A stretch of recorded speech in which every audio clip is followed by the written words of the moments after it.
Hello, ladies and germs. How we doing tonight?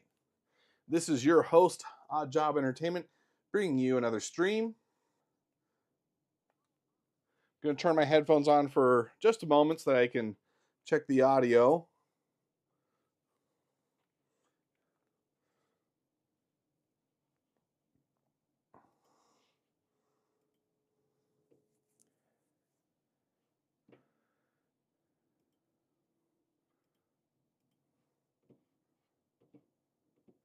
Let's see here. This is clearly the best Star Citizen stream. Hope that's pretty evident.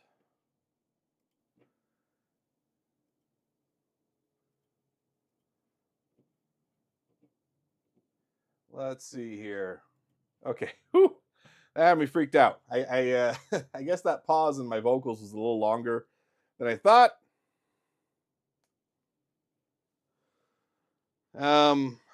But good. Sounds like you guys can, in fact, hear me, which is fantastic.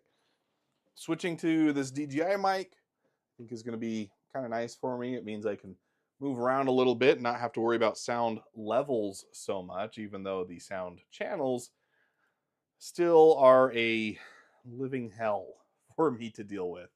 I have something exciting to show you, and I want to start off the show with this. The boys over at Infinity Flow sent me a new package. This is the Infinity Flow S1 Plus. We did an unboxing of the S1 previously. This is now the S1 Plus. They've done a number of improvements that I'm pretty excited about. And my hope is that it's going to fix all the issues that I had with the S1 and make it so that I can actually recommend this to you guys. I've been kind of stuck in my thoughts a little bit lately. There's been a number of products that I have tried over the years that YouTubers recommend, and I've been very disappointed in them. So I try to keep that in mind whenever I want to push something. I need it to be perfect before I say anything about it. And I need to have a really good understanding about what its limitations are and whether or not I'm going to feel good if anyone buys this on my recommendation. But let's talk about the changes that they list on their website.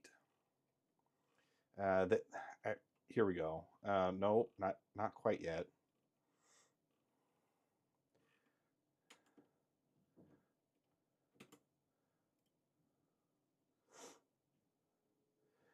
They do still sell the original, so if you're looking for that, that's cool. They had a page that I thought was pretty slick the other day, though, that showed what the differences were, and now I'm struggling to find it.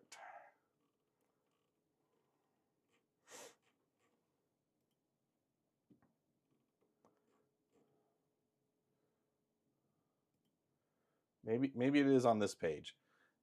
So for starters, this comes in at $190. I know that that's not cheap. So this is not a review yet. I haven't even opened the box, right? So I have no idea how it's going to work. But what this is competing with is not necessarily an AMS. An AMS goes for $350 if you buy it directly from Bamboo. At least that's the last price I remember. Let's double check before I say that, though. Okay, $319. It's on sale right now, but usually it's $349. So, I'm pretty on the money there. This is not necessarily competing with that, because if we look at what the AMS does and what other similar systems do, this does all the filament management for you, right? It will do color changes, it will do material changes, and the new AMS 2 unit will also heat your filament for you. This does not have a built-in heater, but also keep in mind that the AMS 2 Pro is a little more expensive. It's usually $425, currently on sale for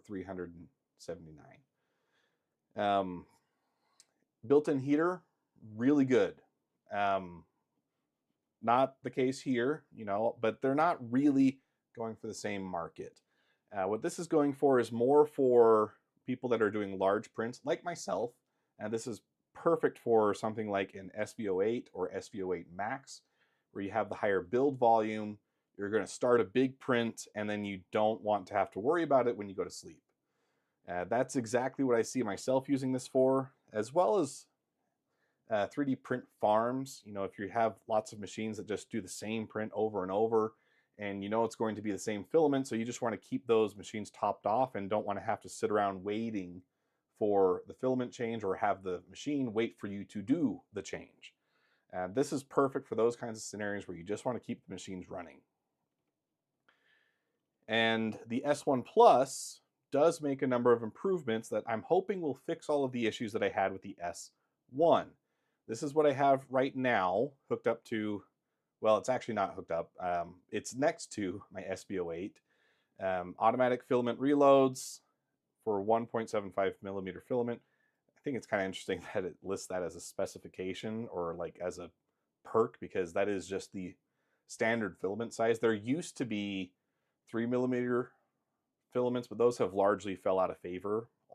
I don't know of any commercial printer that still uses that, but I also don't look into it.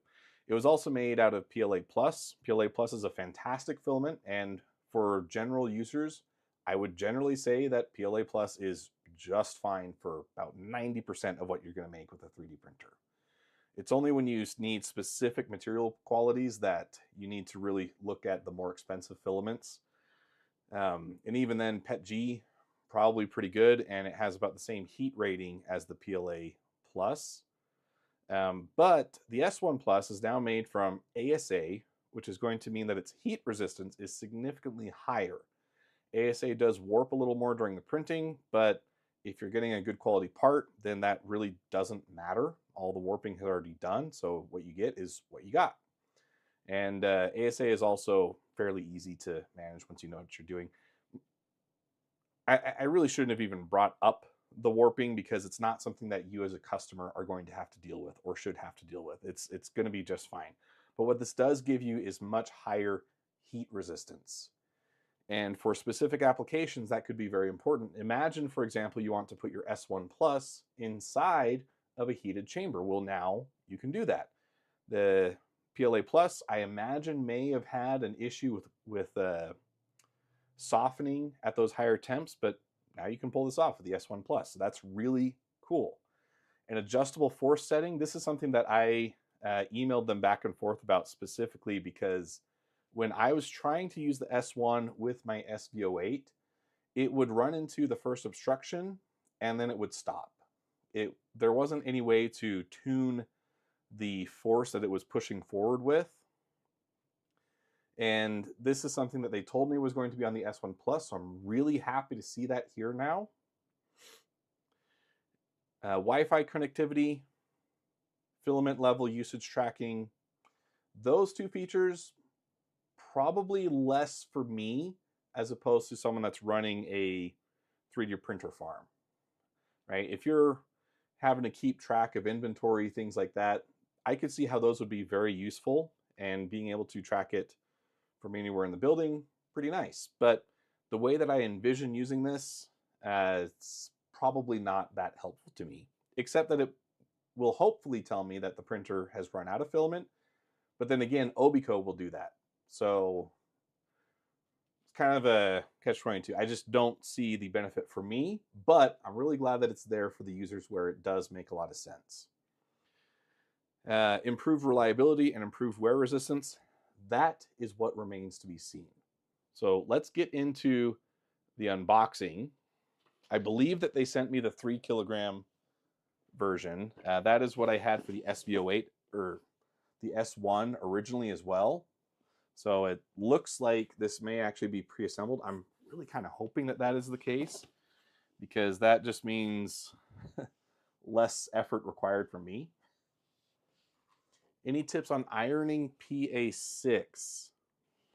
Like, are we talking ironing as in the slicer setting, where it bulldozes over the top to smooth out the print? Is that what we're talking about? Well, tell me a little more about what the issue you're having is, because I don't use ironing personally very much, but when I have used it, I haven't had any issues.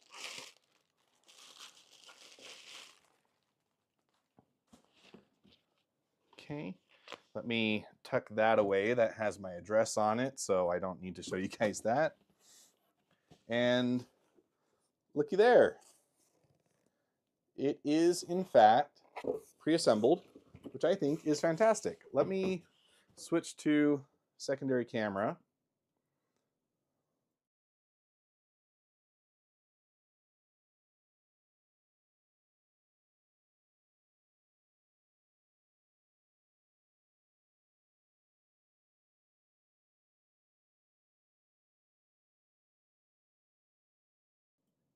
Okay, you should be able to hear me on this one as well. I did just add the DJI microphone. So it is pre-assembled here, which is, I think, a really nice bonus. I like assembling things, but I'm not everybody. And that's probably one of the things that makes me a little weird and why I am well suited for engineering, because I like building stuff. But not everybody wants to have to do that. Looks pretty well packaged as well. Everything that I would want to see supported looks to be pretty well constrained. One of the finicky parts of assembly last time was putting on these adhesive backed rubberized feet, but they're already on here, so no having to mess around with that at all. The PTFE is run nice. It does look like there may have been a little bit of temperature change across the print. You can see that it's I don't know if it'll come through on the stream side, but there is just a little bit of banding, likely caused from slightly higher temperatures on this layer overall. And that will result from when the printer has to slow down to make turns. So you can see that this is actually an area where there's less cross section, and that means that the printer is going to spend more time going at the slower speeds as it makes all these turns. The result of that is that the filament stays hotter on average, and so you do get a slight color shift as a result of that. Where it's a little more matte here, it's slightly more glossy over here. But other than that,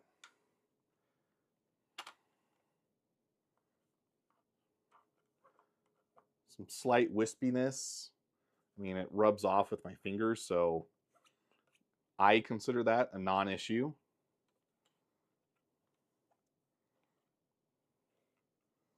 Yeah, I'd say the print looks really good.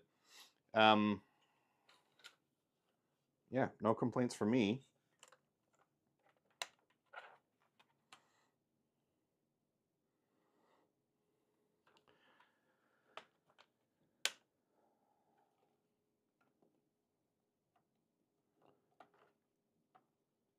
I can see that the mechanisms overall have had some slight updates.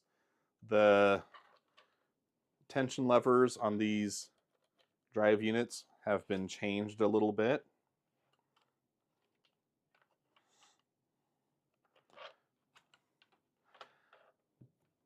But by and large, I think if you were to see this and not have an S1 right next to it for comparison, you would probably assume that they were the same machine. It's nothing that like sticks out as like a major change from the exterior. But all the smart stuff should be going on the inside. There is this little white box, contains our little wall wart.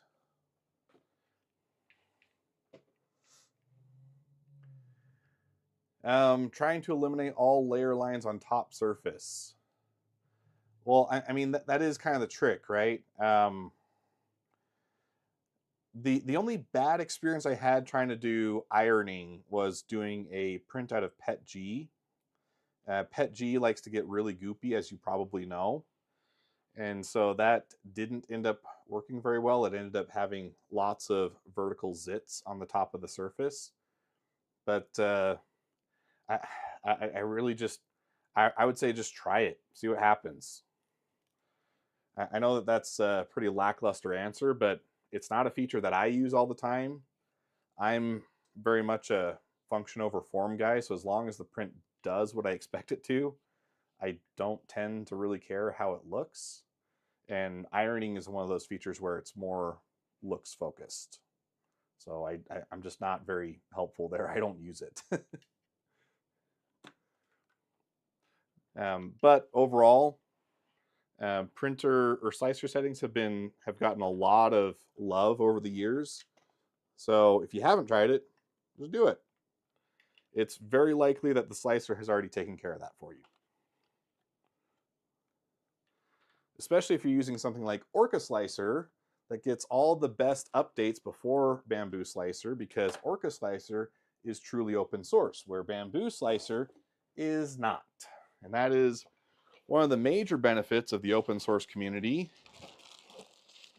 is that it is able to iterate much faster than a larger company.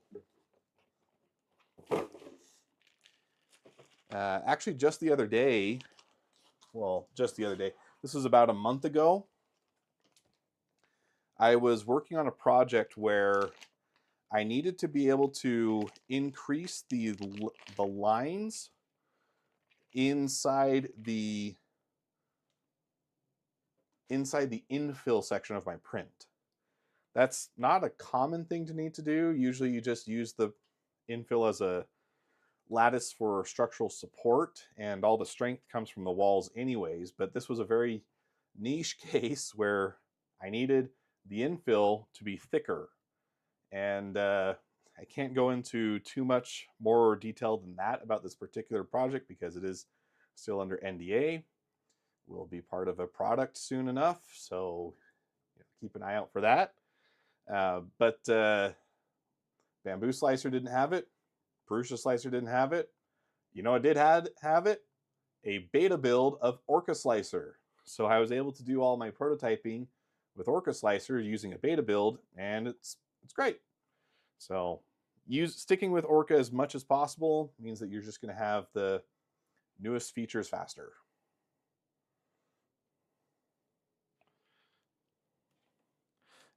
So we got some lengths of PTFE.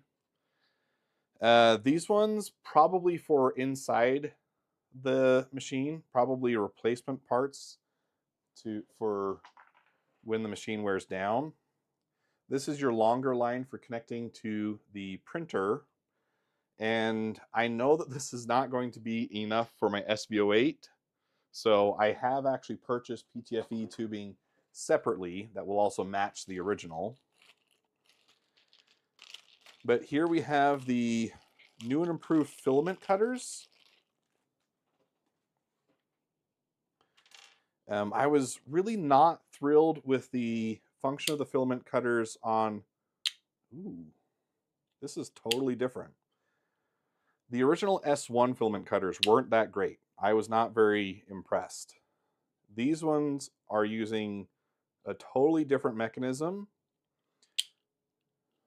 and it looks like there has been a lot more development time going into these. So I'm much more optimistic that these will actually work. For one, look at the... Okay, there we go. Catch the light like that. That is a very smooth print. This is exactly the kind of result Mr. Aero Capital Fellow is looking for. That is beautiful. I can run my fingernail over that and I'm not catching anywhere. That is like a flawless bottom layer there. I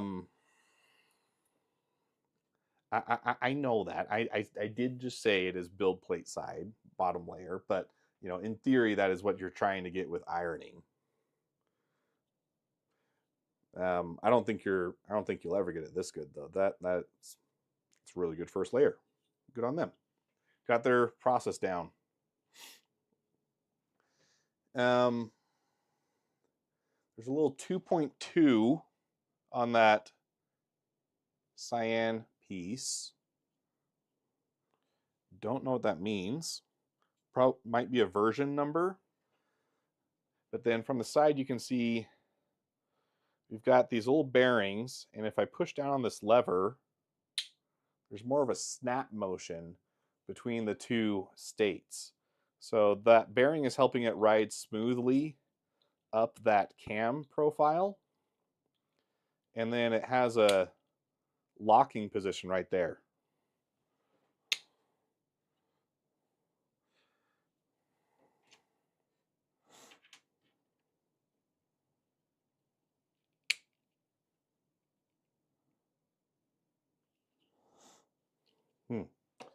Maybe I should look for a manual. Close that. That's just bamboo garbage. We don't need that. Why am I scrolling?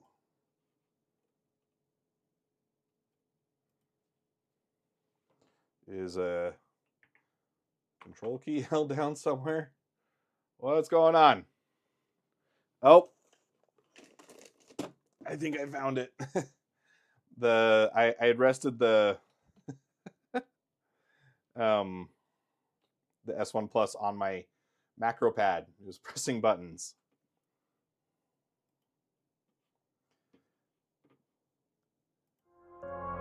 Oh no, shoot. Nope, we're not over. I always forget to turn this off. Go away, outro. Okay, so this is what they said that they're using. This is actually what I have equipped on my SV08. Very nice build plates. I really like these. Mine is a bit more textured though, so I wonder if they're using a slightly different iteration than me.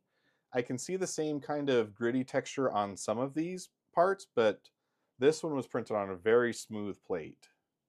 The one I have, it's not as noticeable of a texture as some PEI sheets, but it's certainly not a smooth one either. If BQ has come out with a smooth one though, I would be very tempted to get that. Because I think I have this one, the Glacier with the fine textures. This is...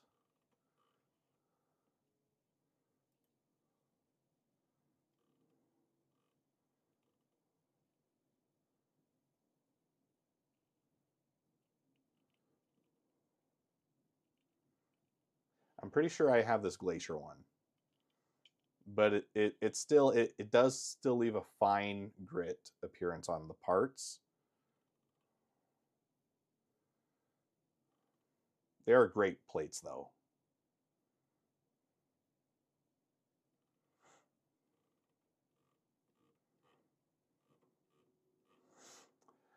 Arrow says scroll to bottom. I'm still looking to see if there's anything that pops up, but yeah,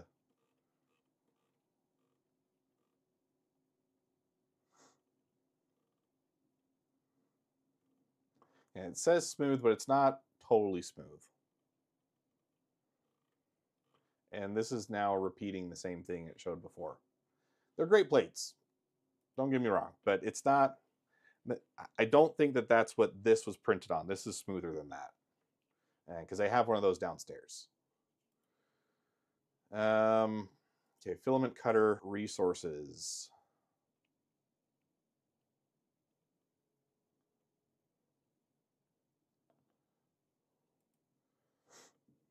Okay, this looks like the unit I have.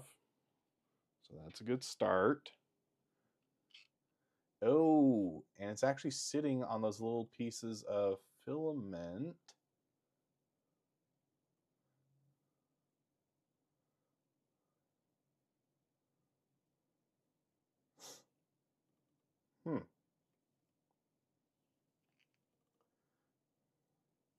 So I should cut this to length. So this is the 3 kilogram version. I got that so I would have the option of using 3 kilogram spools.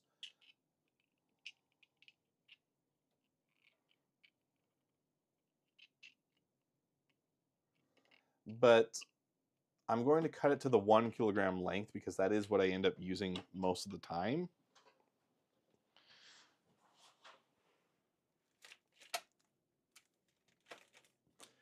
As it so happens, the replacement filament guide that I got for the SV08 is in here with me. And it comes with another cutter.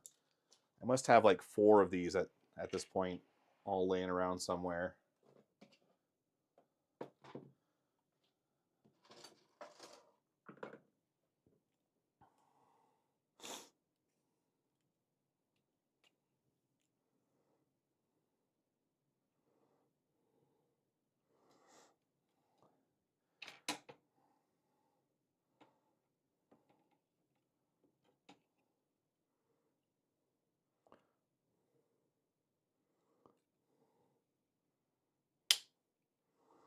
So 75 is really just cutting one of those lengths in half.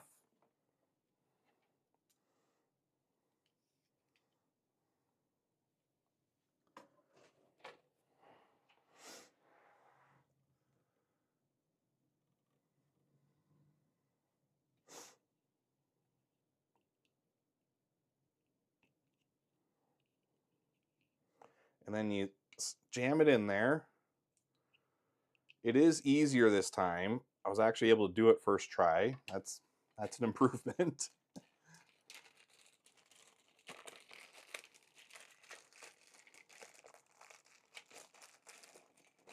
Let's do that to the other one.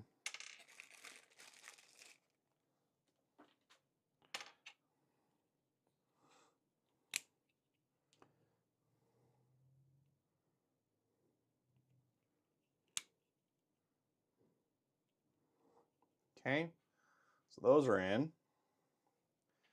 And then this is the filament guide. A little tougher on this one. Okay.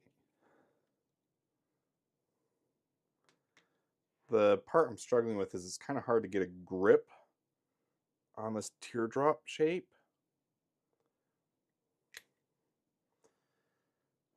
I don't want to mangle the end of the PTFE either. So I'm trying to be really hard to not collapse that edge.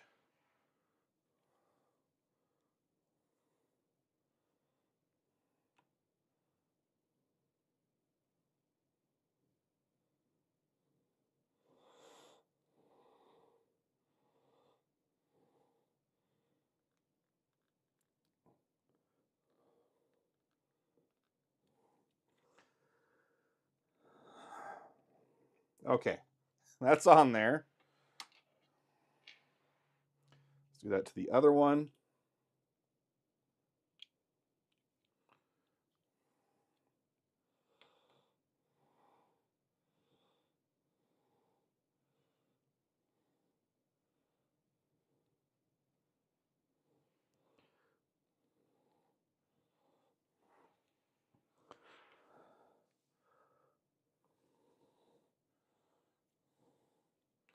Okay, that one went on a little easier. Okay, installing the snap fit mount.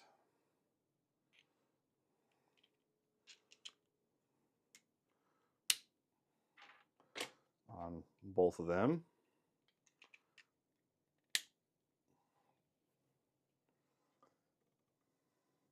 And that is why they gave me those little extra small lengths of tubing.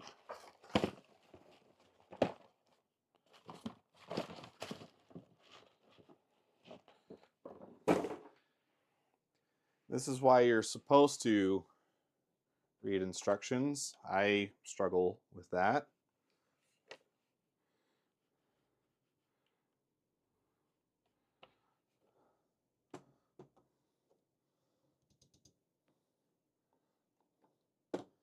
Okay.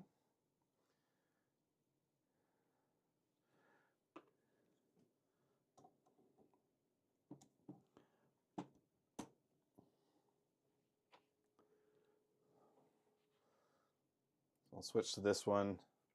Again, they go on fairly easy. There's the little filament length there, or tube length there. There's a hole in the bottom. That presses on nice and simple. Now on the S1, they were rigidly mounted, so they couldn't move around like this. My theory is that they changed it to be like this so that it could adapt to the spool a little more. But what will happen is as the filament runs out, there's oftentimes a little tail or something on the end, and this is supposed to cut that off so that it doesn't cause a jam in the system. So they'll put that little bend on the end of the filament so that it doesn't escape the spool. This should just clip that off. So as the filament tail gets here, it will well, now actually, how does that work? I think you must have to, let's keep reading. It actually does talk about it. Resetting the system. Before loading, the blade mechanism must be reset manually. Okay. So I think the one that I had previously was trying to do it on a semi-automatic manner where you didn't have to set it, or maybe I just completely missed that before.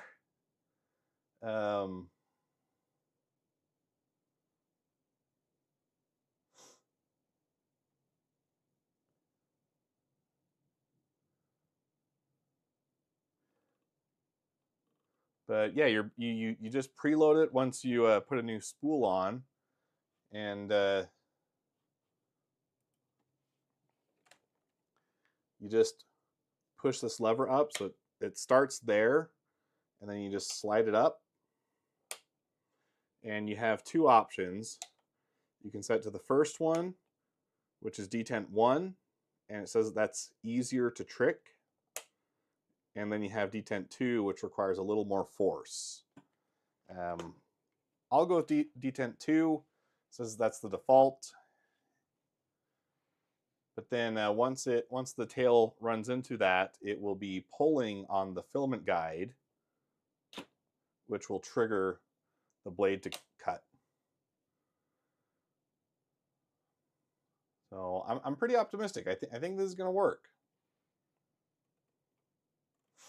I will be making a more polished video about this, so keep an eye out for that if you're interested.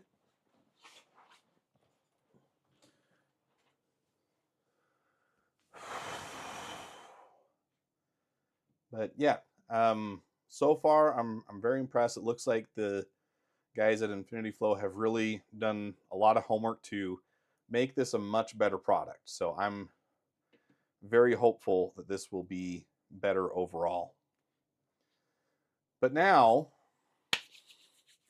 what's up with that title, man? Open up the dirty window. Clearly the best Star Citizen stream ever. What is this guy on about? Well, Natasha Bedingfield wrote one of my favorite songs from my childhood. It's titled Unwritten. I can't play it for you because DMCA,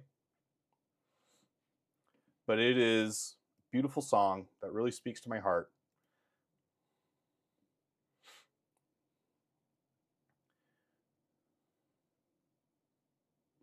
And so I decided to name the stream after that because we're going to be working on Windows today.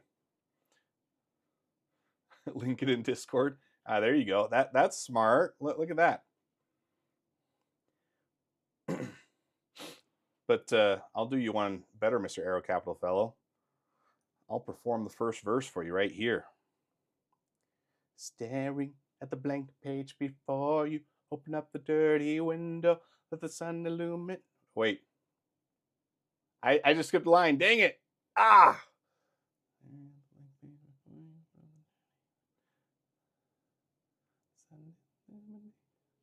Yeah. I mean, once you hear those first notes, it's like, oh, it's that song. Yeah.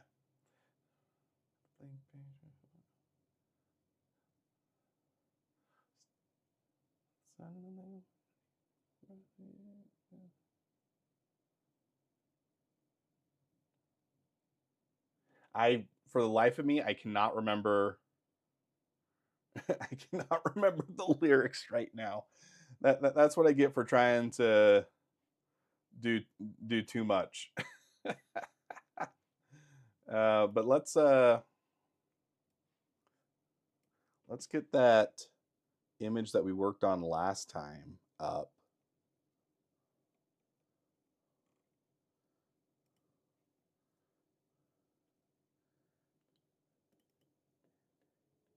Was it this one? No. Was it this one?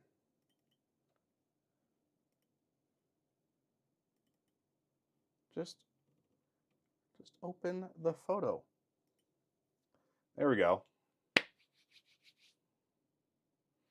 So this is what we worked on last time. We got a 2-scale drawing done.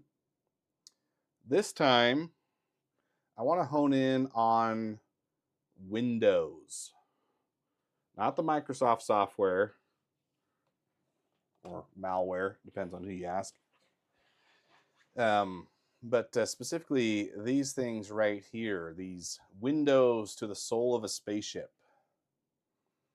My constellation is going to have many, many windows because windows are very nice. They help you see things.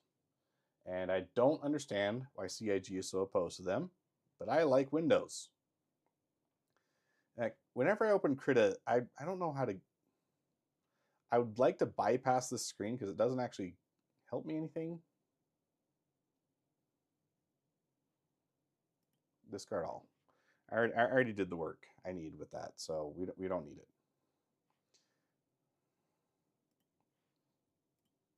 But let's switch to... Okay, good. I do have the DJI mic on this one, so you guys should be able to follow along with me easy here. Let's create a new image. And I have this software for Photoshop called Lazy Nezumi. Turns out you really don't need it for Krita. All the stuff that it does, Lazy Nezumi that is, Krita kind of already comes pre-built with that stuff, which is really pretty neat. The thing that I used it for most often was just doing perspective lines.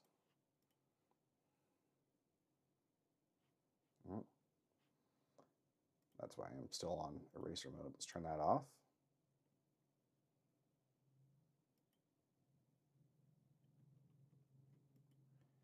Please do the dumping.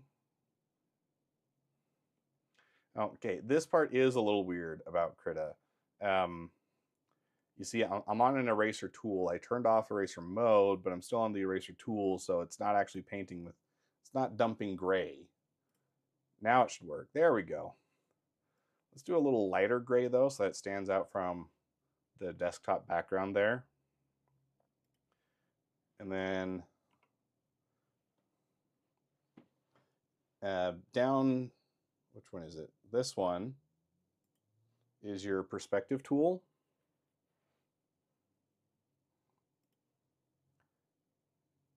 And so you click once, twice, 3 times, and then you have a perspective grid. It's really pretty neat. And the color I picked is apparently the exact color that they used to paint the lines. So let's in fact go for, let's go for a darker color then. Jeez.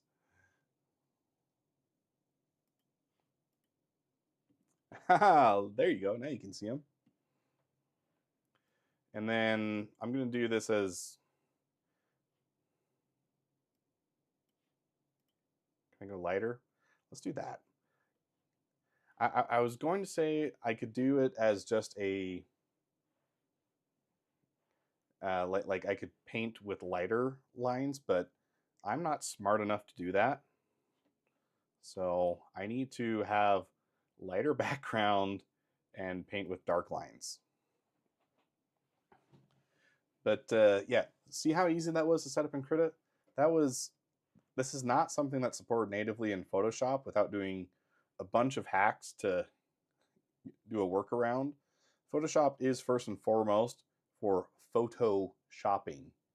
It's not a purpose-built art software or illustration software like Krita is. So that's something that I really appreciate, is having something like this built in where I can just start drawing right from the get-go. I also really like the line tool because you pick your point and then you're not having to hold down any key like shift, but then you can place the second point and you can adjust while you're moving it around. It's just very seamless, easy to use.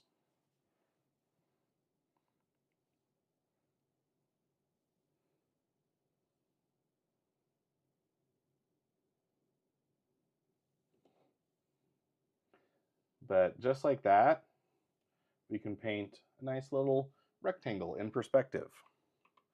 But we don't want to do that quite yet. I want to do one more thing with this photo. I need to give myself some kind of scale reference so that as I draw, it will make sense. So let's open up yet another one.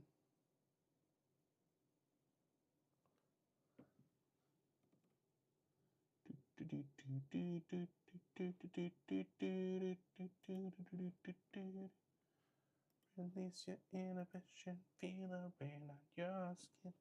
No one else can feel it though, only you can let it in. No one else can speak the words on your lips.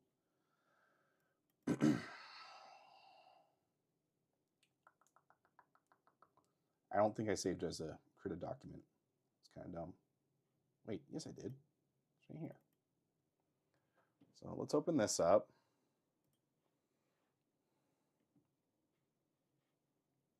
And then what I can do is I can draw a box.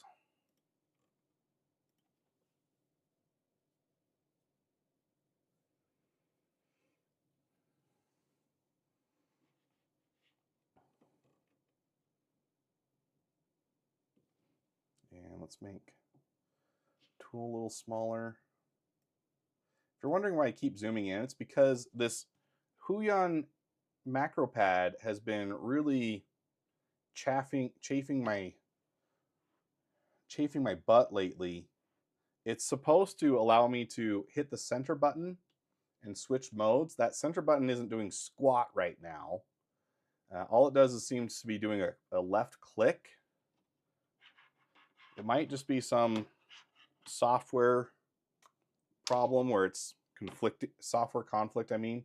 But it's supposed to allow me to click, and then I can change the brush size with the scroll wheel, but that is not working. I don't know why. It's only started recently, and it's really cramping my style, dude.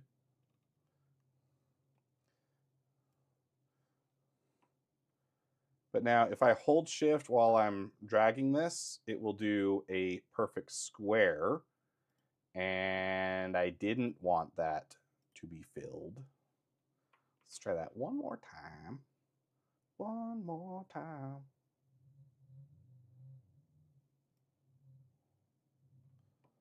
Again, hold shift to square things up. All right, okay. With me so far. Boom. Copy, paste it. And then if we hold shift while moving it, we can move it in a straight line. Do that once more. And there we go. Now we've got 3 squares on this image. And now you're thinking, okay, why do we care? Well, because now I can save this as JPEG. And I don't know what's been going on with this either, but Windows File Explorer has been so slow lately. maybe it's something to do with some software I've installed recently, but yeah, it's bugging me. See how long it took to like realize that I wanted to save it in this folder? Let's give this a very descriptive name.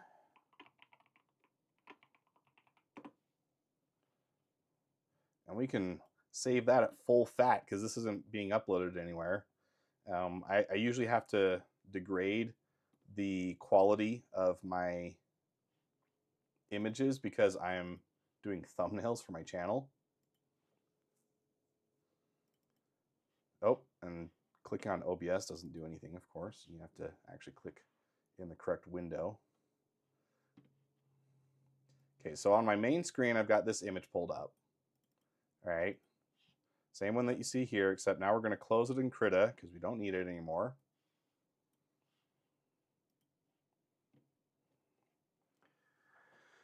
But now we have, in fact, boxes on Krita as well.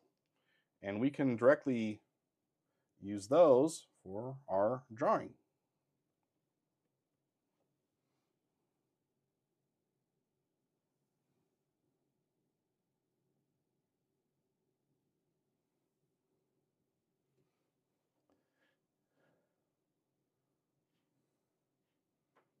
Am I actually painting right now? I don't think I was. That would be why. Let's do that again.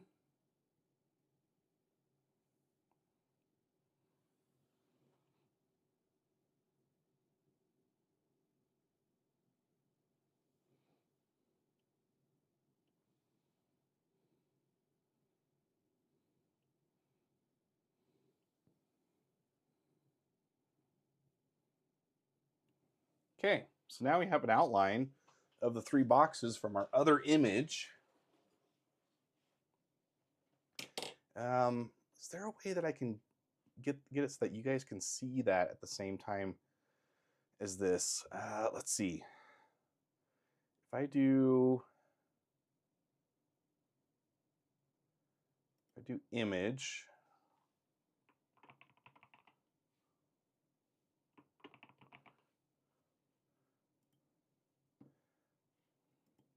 and then I find that same image we just saved,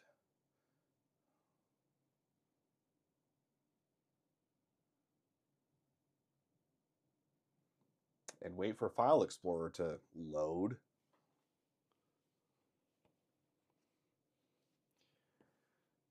I also wonder if it has to do with the most recent Windows update. Seems like companies care less and less about releasing quality updates. Is that just a me thing? Does everybody feel like that?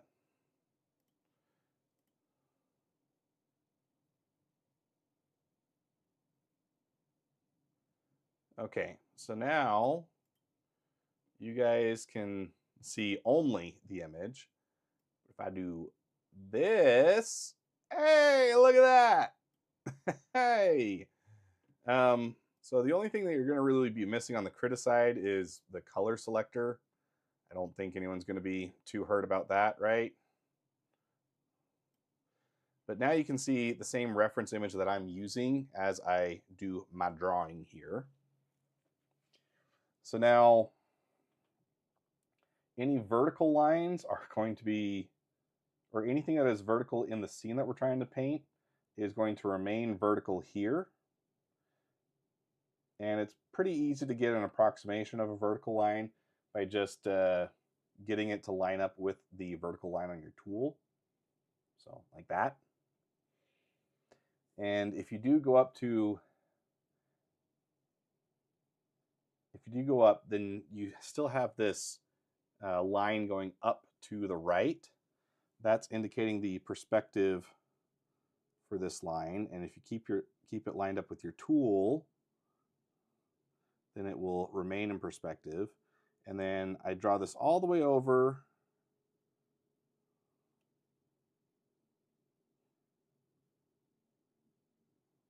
until it's at just that point above here. And I can go straight up.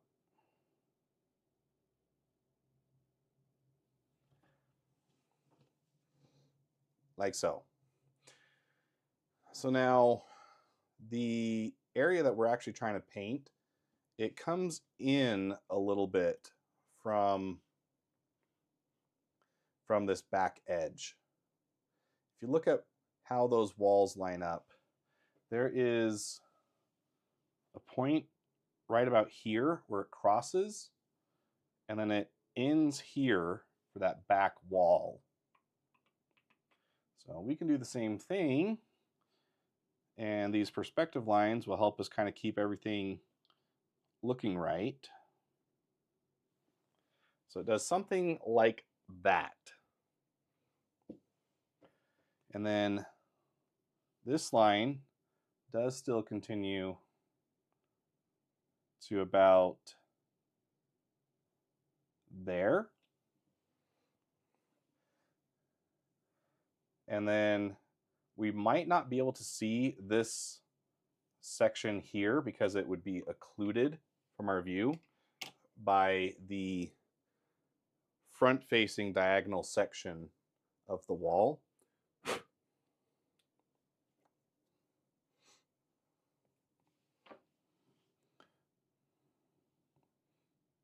Oh, stay in line mode for now.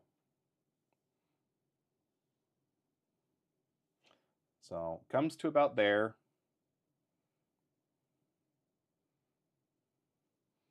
And then about here, it crosses that third box.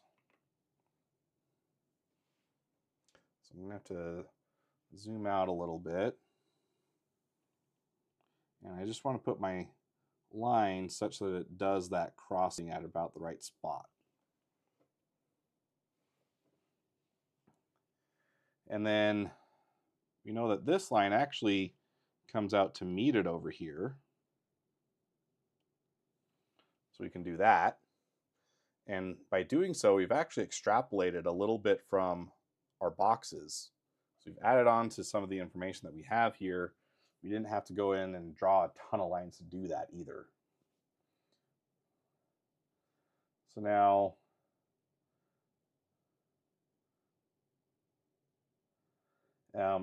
if we assume that a box is one, well, let's call it 1 unit. We need to figure out how tall-ish the window needs to be. But this section doesn't need to be fully in scale either. We can do some approximation and be okay, because we can squat things down a little bit in CAD or stretch them out, whatever we need to do. So I'm not going to worry too much about that actually.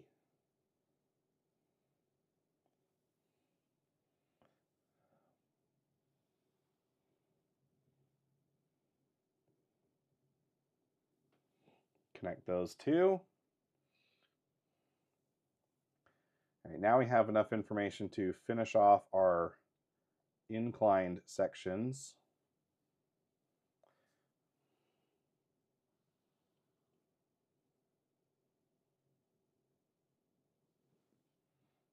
Okay, something like that.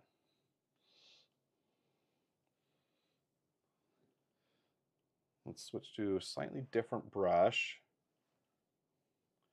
I'm going to put this under my line work layer. Let's go into brush mode for a second.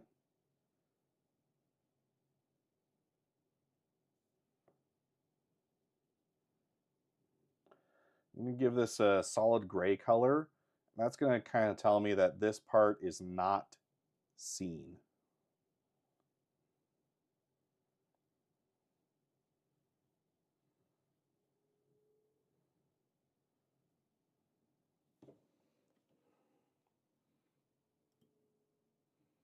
And then I'm going to lower the opacity on our structure line layer.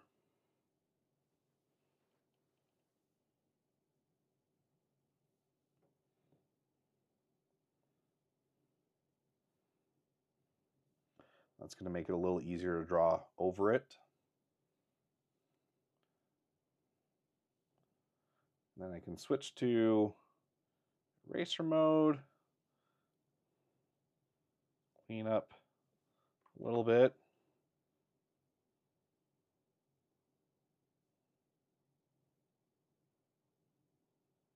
I also like how Krita updates the size of the brush icon live. So like, let's see, hopefully this will come through on YouTube and Twitch. But if I tap very lightly, you get a very small icon. And as I press harder, the icon gets bigger. So I can kind of see live where the brush is going to be. Photoshop doesn't do that. It keeps it the full size, and then you have to just watch based on the effect. But I really like how that icon updates dynamically. It's very helpful. This might sound like an ad for Krita. It's not. I'm just pretty excited about the software because this is what I'm going to be switching to once Adobe realizes that I haven't been paying the money. And I'm pretty stoked that I actually get to use nice software. Krita seems to be really good. Let's also way lower the opacity on that structural layer from before.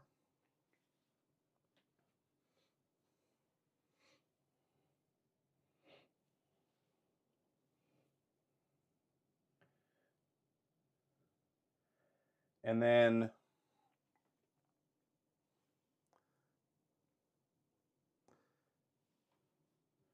we do know that we have the turbines about there, and then we have this cutout here.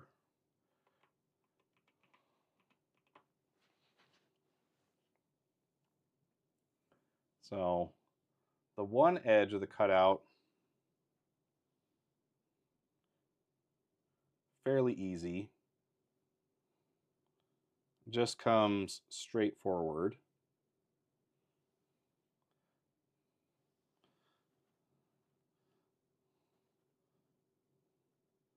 Then it hits the bounding box about there. And it probably comes to there. And then it meets up with its buddy over there. Ooh, I don't like that. Start from the corner and do it properly. And then it goes all the way back to our winglet section back there.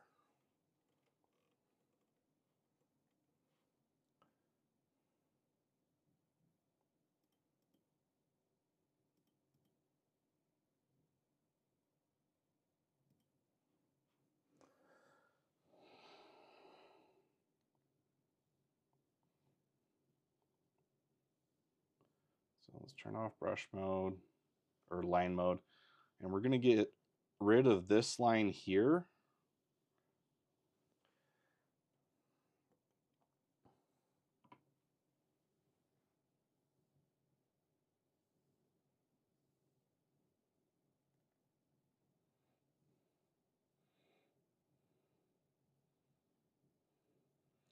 And instead we're going to go down.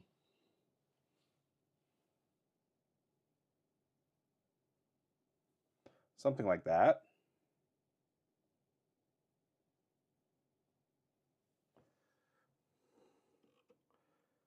And that just adds that little bit of depth that we get from the gap in the wing section.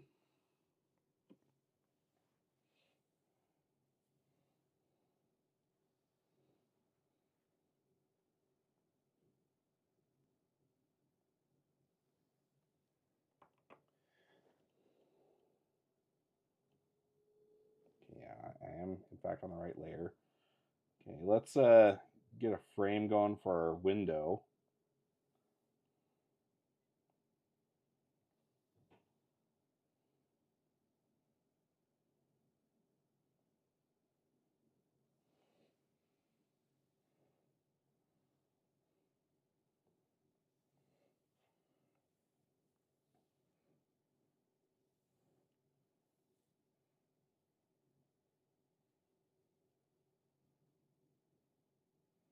And I want to do a kind of slanted porthole.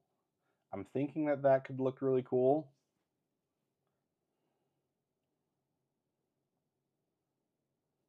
And to pull that off, these lines basically just need to be mostly parallel. There is a slight difference between them, but I think at this scale that we're working at right now, you wouldn't be able to tell.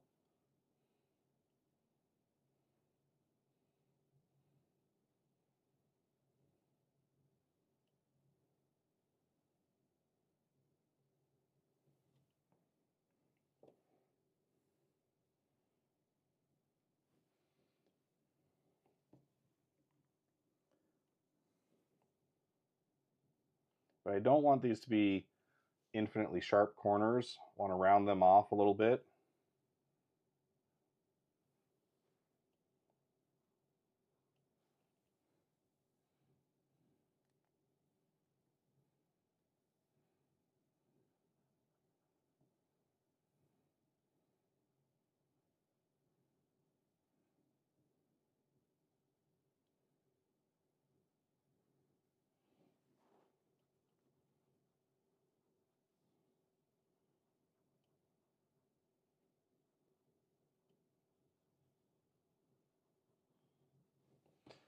So I think something like this would look pretty good.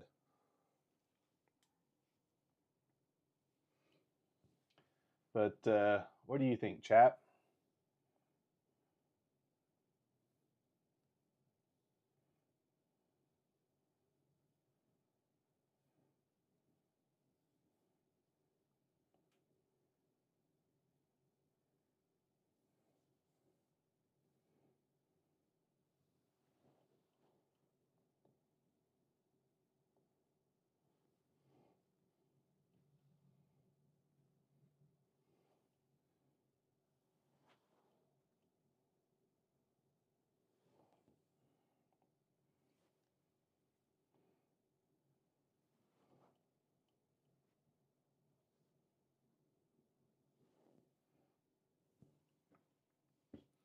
Give it a little bit of a bezel. And let me pull up some of the images we saved from before.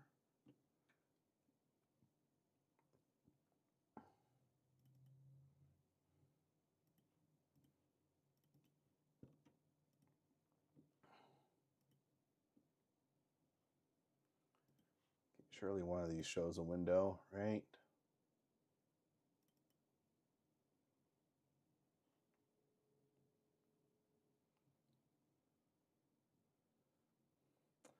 Hey, mate, I really love your stream and enjoy being part of your fan community. Would you mind adding me on Discord? Hell no. Clearly a scammer. Get out of here with that.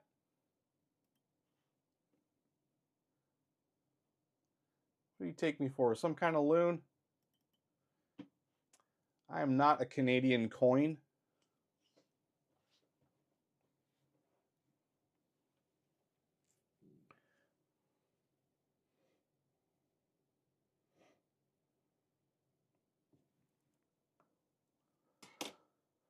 Let's do this. Switch back to, well, no, I don't want to go to the main cam because I'm going to do a Google search, and that can always be dangerous.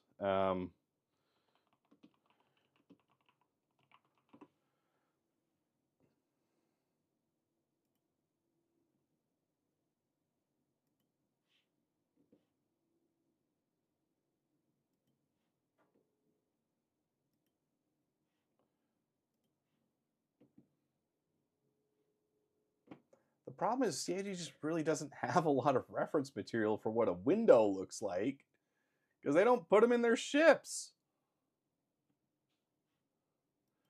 400i has windows.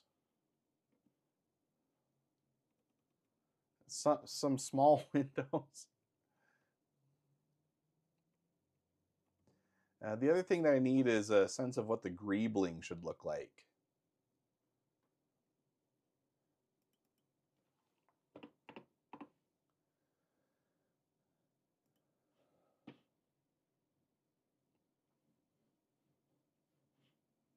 So this is a smaller section.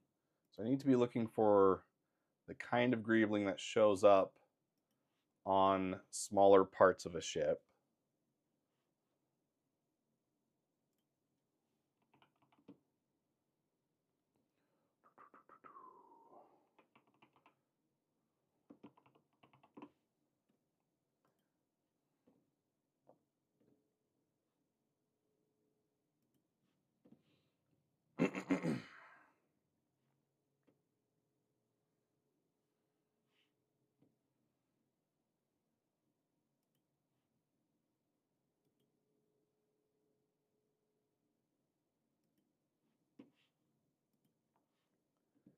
Okay, so I found this one. This is a pretty decent one of the Zeus. Zeus has some good greebling.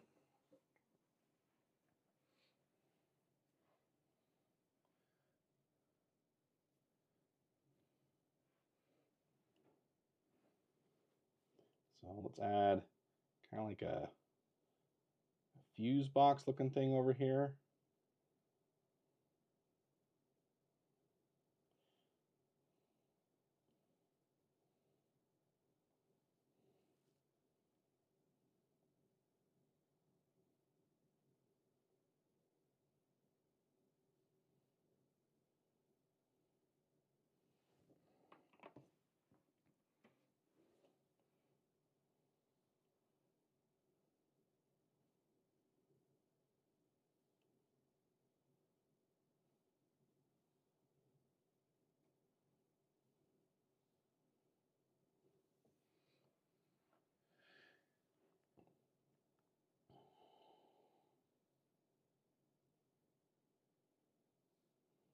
The other thing I really like about the Krita line tool, you know, in the spirit of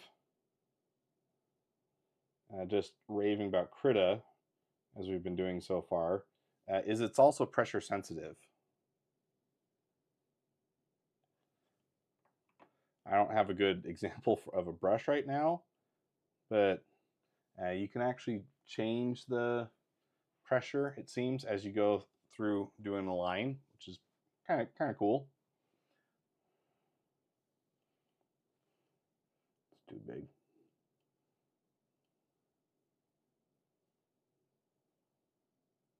Just want to pick apart that line.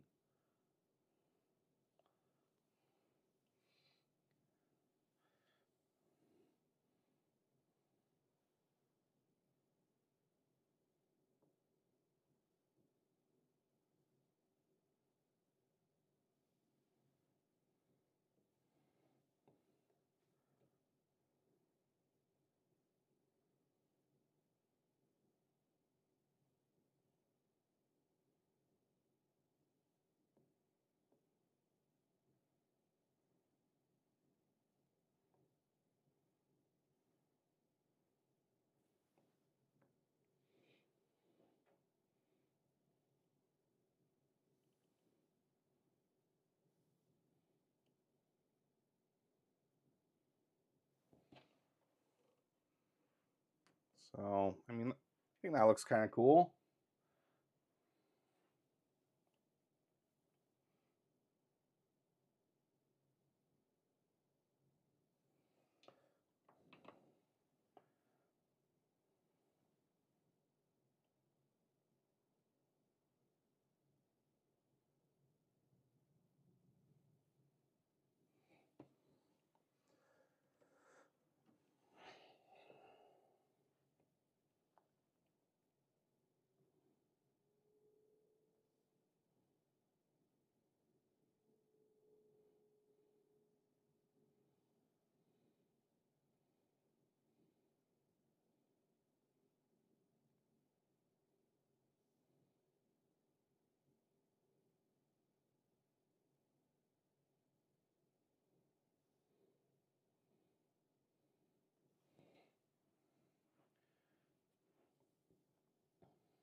All right. I do have a technique I can show you here. If you want to get really critical about doing repeated shapes in perspective, here's a technique for you. Start by drawing a box. A lot of things when you're doing perspective drawings start with drawing a box. Okay. So then you split that box into one unit that is going to represent your repeating distance, and you put a diagonal cross through that smaller box. Then you go across the midpoint of the small box. All right. Now you go from the first corner of the box through that midpoint on the other side down to the bottom of your big box. That gives you the end of the second box.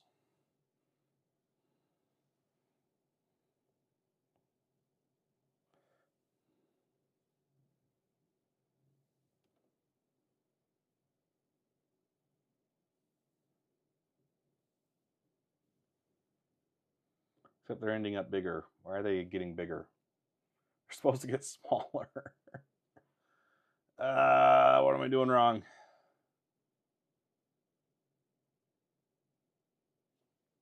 Oh, I think I know what it was. It's been a while since I've done this technique. I think I'm supposed to do it like these. So you go through half the box.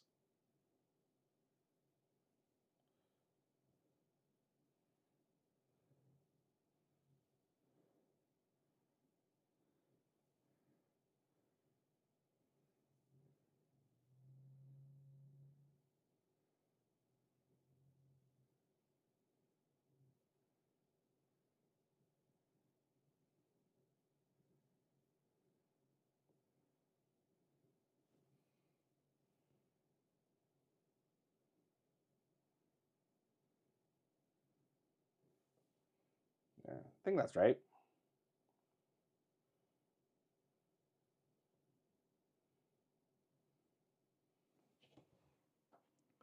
Okay, then we can go back to our primary layer.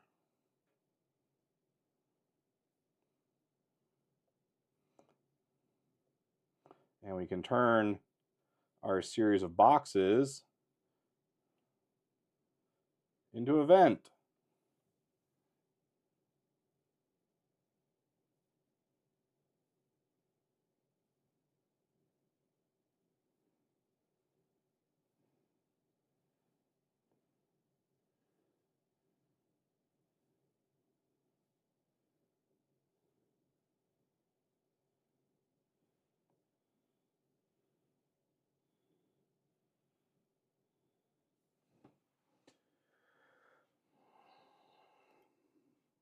See? Look at that. Look at that vent. Ended up a little wonky, but that's okay.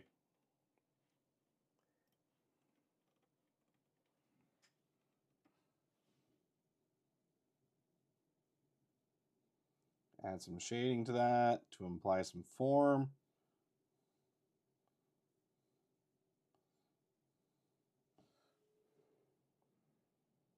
Add some shading to the back sides of these as well.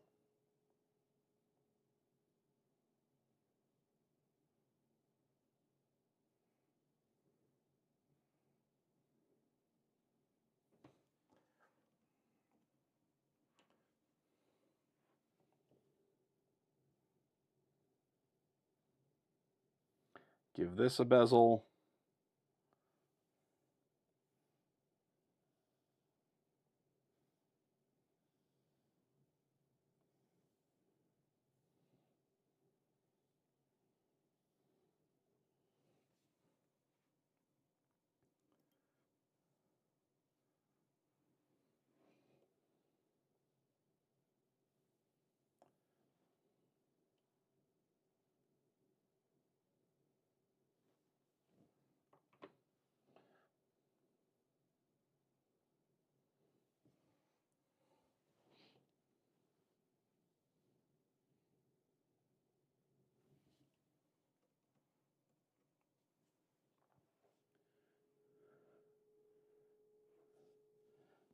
some shading under this kind of blade shape thing. Don't really know what purpose it would serve, but RSI ships seem to have a lot of them.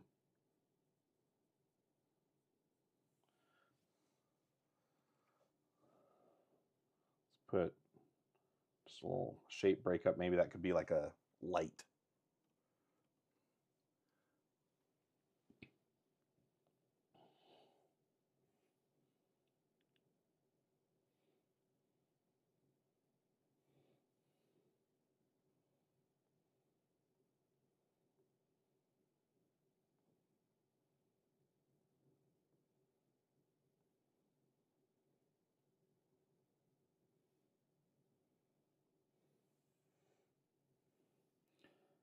Doing kind of just a caution sticker here.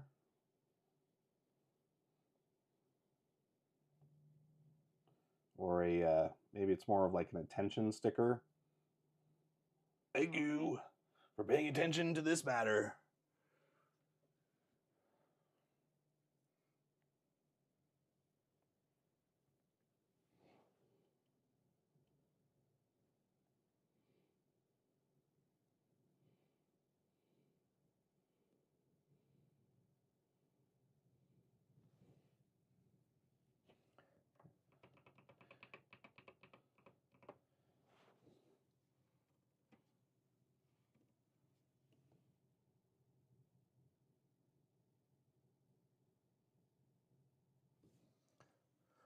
There, I like that more. That's what I'm seeing on this picture of the Zeus in front of me.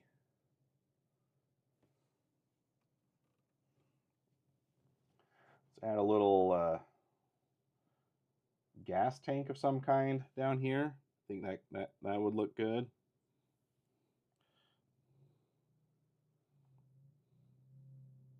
Maybe it's plugged into whatever this box is.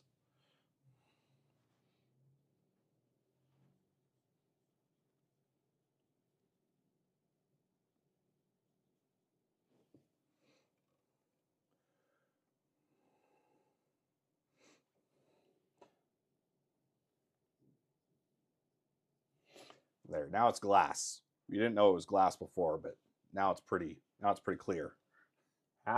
See what I did that? See what I did there? It's pretty clear. I kid. We have fun on this channel. I have fun on this channel. I don't know about you guys.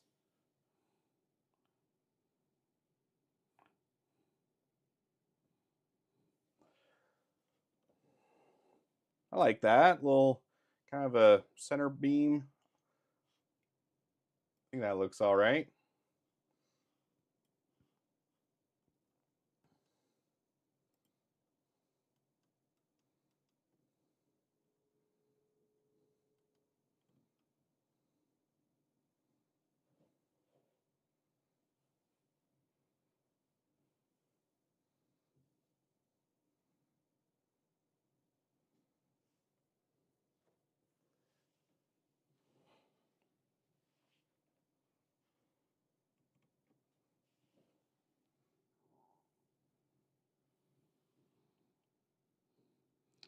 Adding another element that I see on the Zeus here.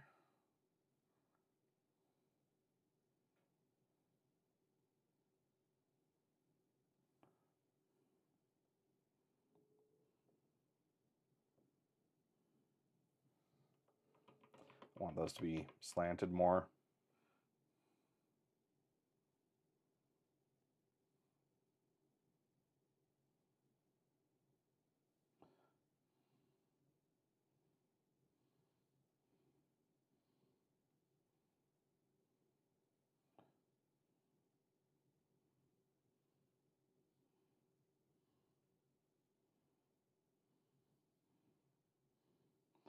And this is just basically a concept sketch, so it doesn't need to be super perfect. We can go kind of fast and loose with it.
There, so just kind of like a repeating row of diagonal ribs. See that reflected a lot on the Zeus. I also see kind of like a repeating pattern of protruding boxes.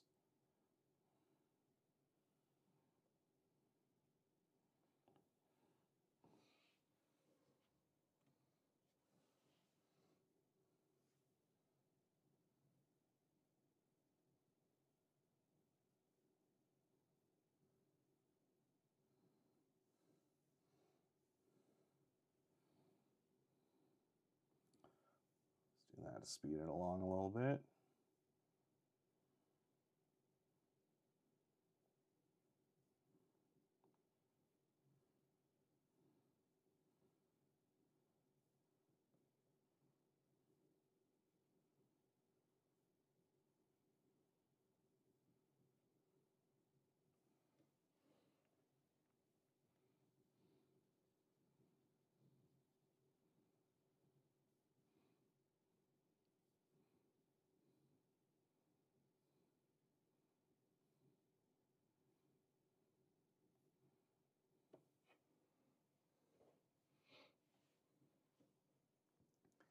And then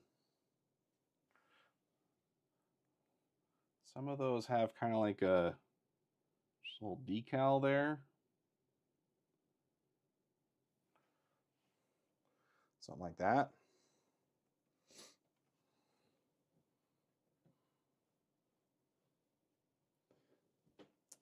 How are we feeling about it so far? I'm kind of digging this.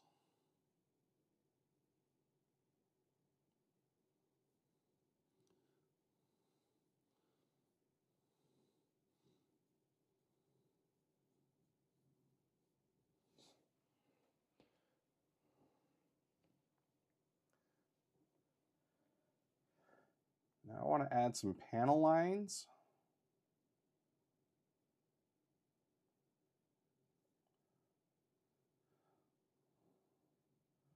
So this one go all the way through.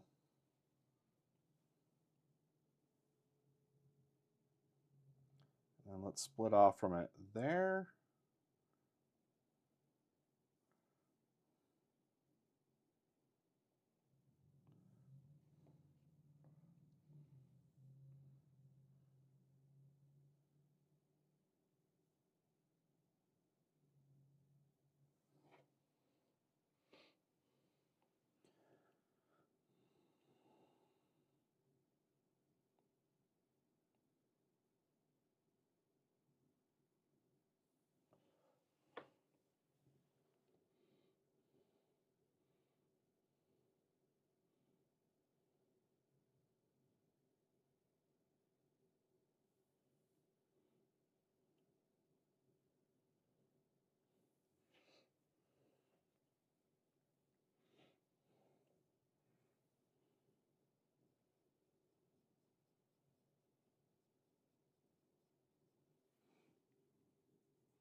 Okay, I think that's a pretty good looking panel for the window.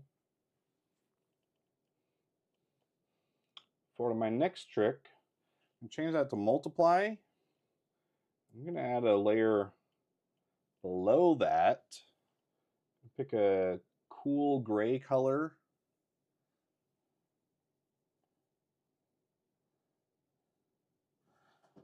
And then because it's set to multiply, all those lines are now basically shadows.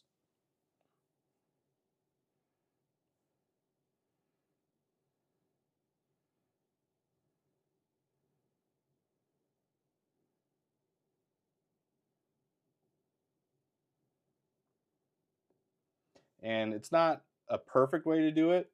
There are going to be some areas where the shadows don't quite make sense.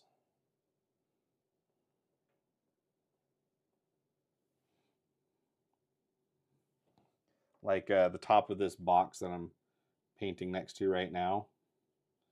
It shouldn't have shadows as an outline like that. Not in this configuration.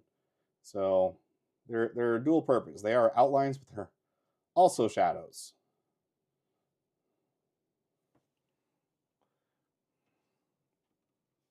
But few things are going to be as quick as doing it this way.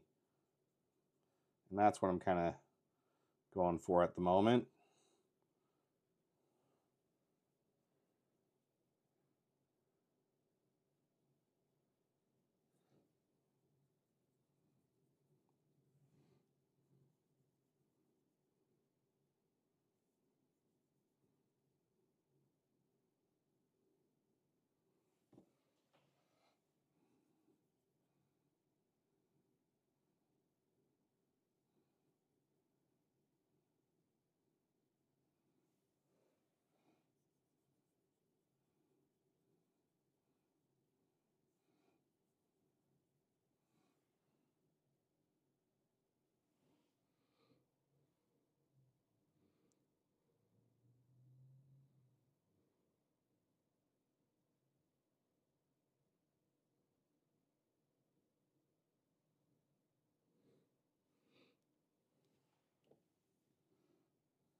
Oh, crap.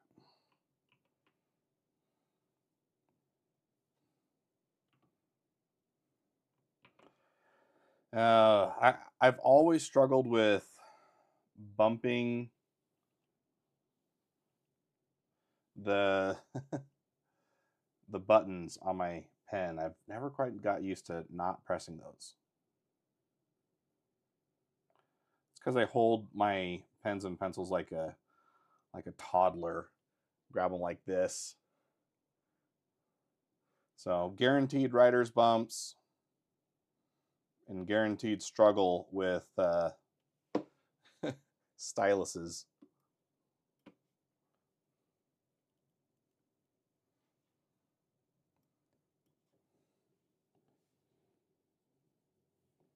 It's a little too big.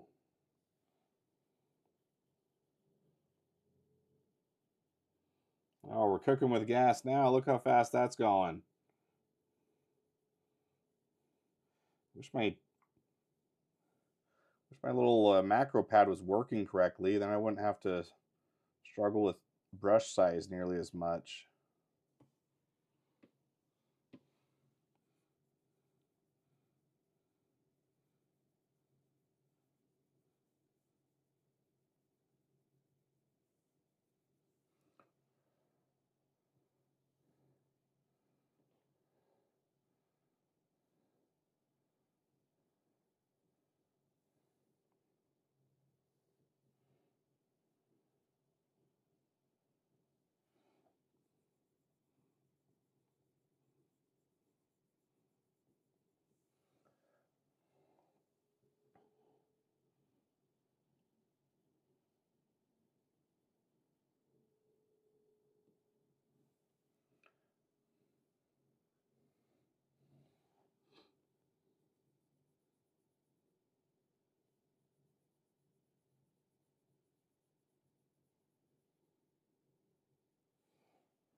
Okay, so that's going to be our lighter gray color in the scene.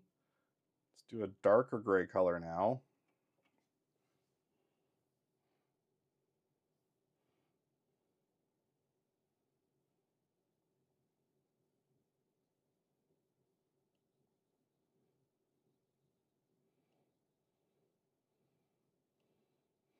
And this will be kind of like our black, but it's not full black. You very rarely ever want to paint in full black.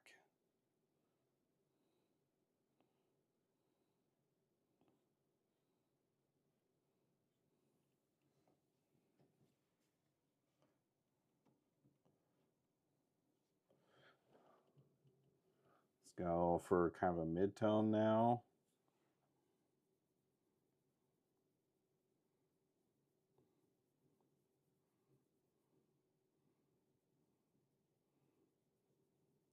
Not exactly a mid-tone, but rather just something a little lighter.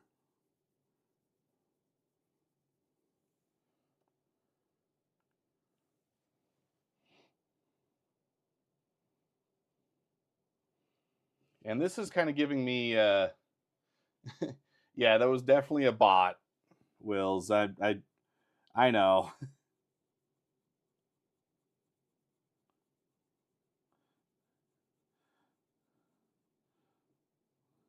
Welcome to chat. How you doing, Wills?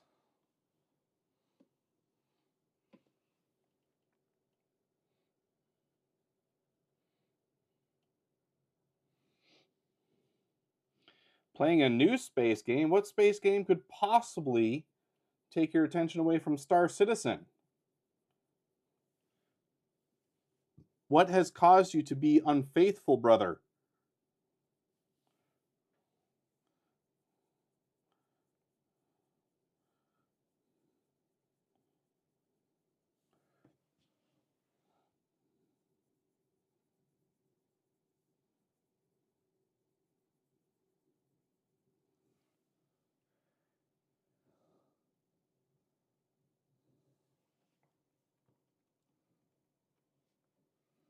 Space Jump? I have not seen that one. What's it about?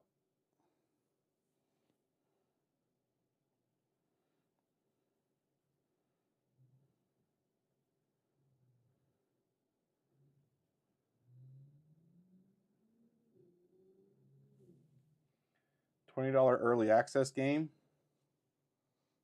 It's not bad.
Very well. Keep your secrets then, Wills. My guess is it's about space and jumping. Like one of those trampoline centers just in space.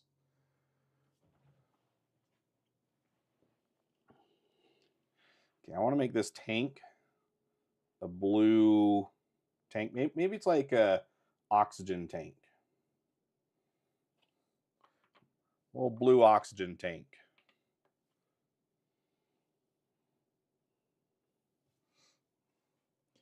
And then we need a very bright color to just kind of highlight this warning area or this attention area. Thank you for your attention to this matter.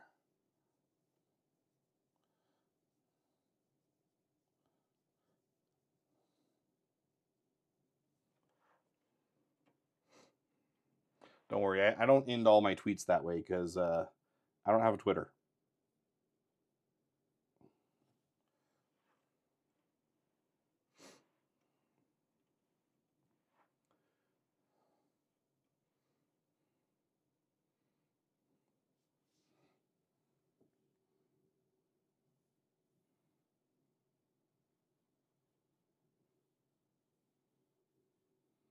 Just going to do kind of a light pass over the glass just to kind of bring it back into the scene a little bit.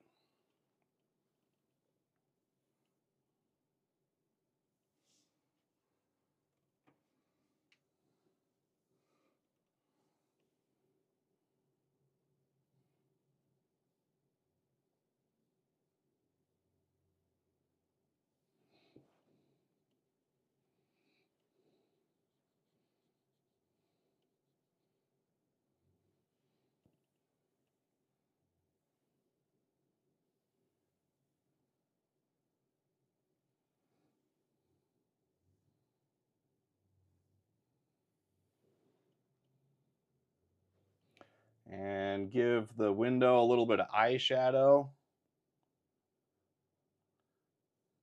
Just kidding. It's not eyeshadow. It's just let's call it like a gasket.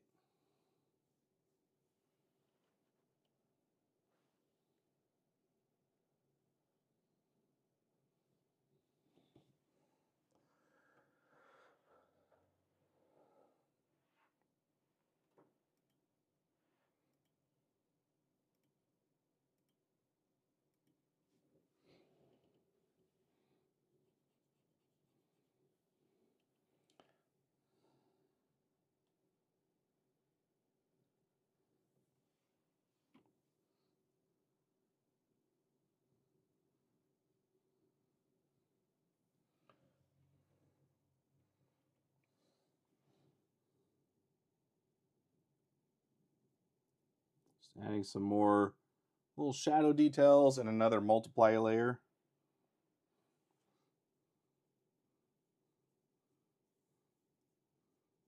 You can make the shadows themselves a little more detailed.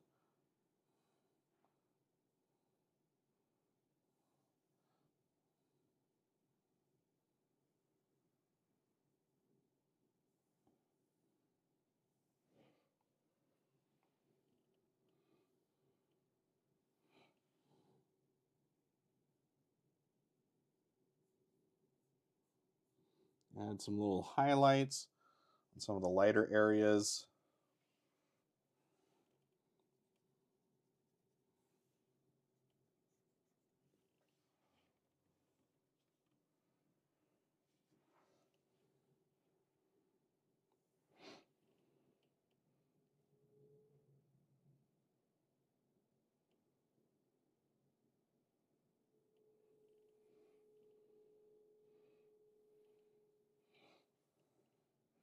And then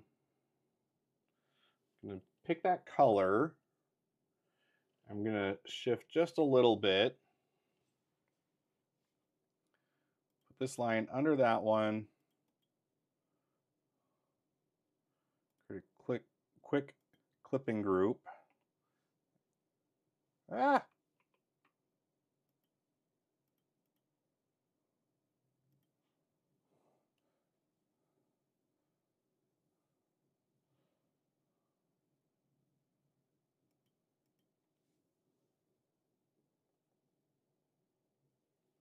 Why is it pausing like that?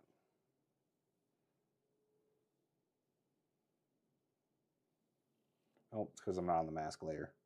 And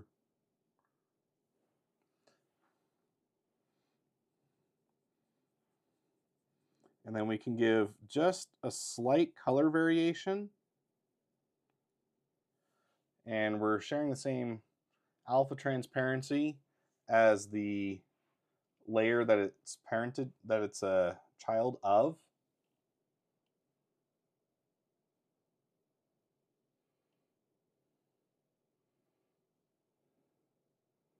Trying to get rid of these other. That one? No. No.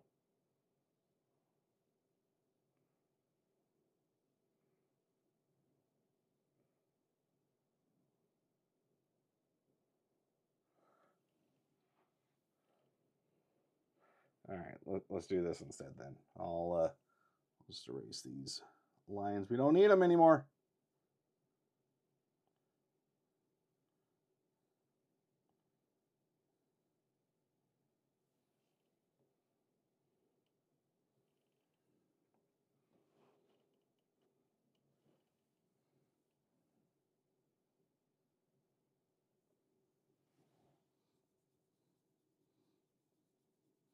And this kind of mimics the process that you would do for weathering in real world. Just slight color shifts helps things kind of feel a little more worn or used, manufactured, lived in.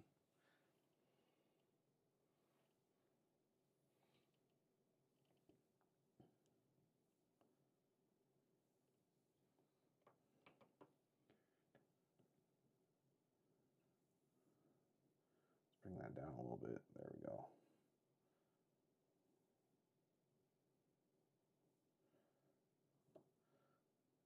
Add some little paint splotches.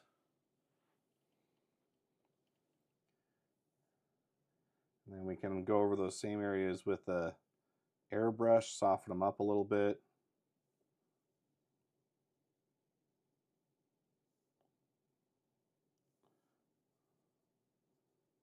It's subtle, and that's the point.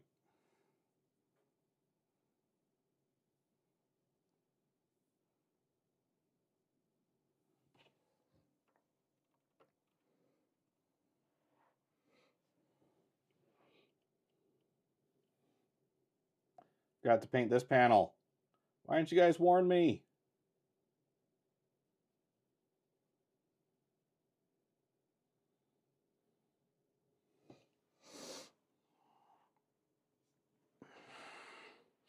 All right, I think that looks pretty good. What do you guys think? I think I'm ready to call it there on the painting side.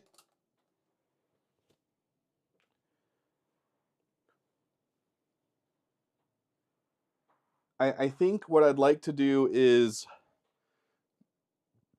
get everything to do with the main living area of the ship figured out detail-wise, and then really focus in on modeling only that for a little bit and get it looking really good.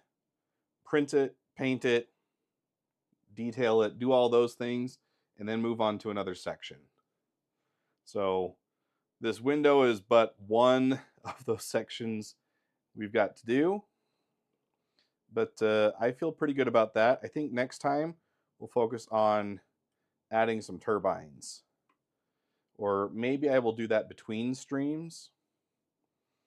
But I wanted to show you the process that I'm going to be taking to do some more concept art before I get to the modeling stage so that I have a better idea of what I want to accomplish when I'm actually doing the modeling. So hope you enjoyed that little insight. Let's save this off. And of course, once again, wait for File Explorer, which should be like the fastest thing on the computer. It's just been crawling lately. Very frustrating.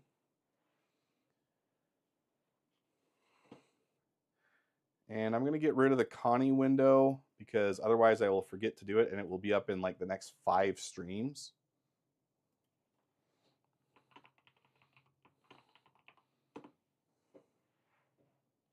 So we save that like that.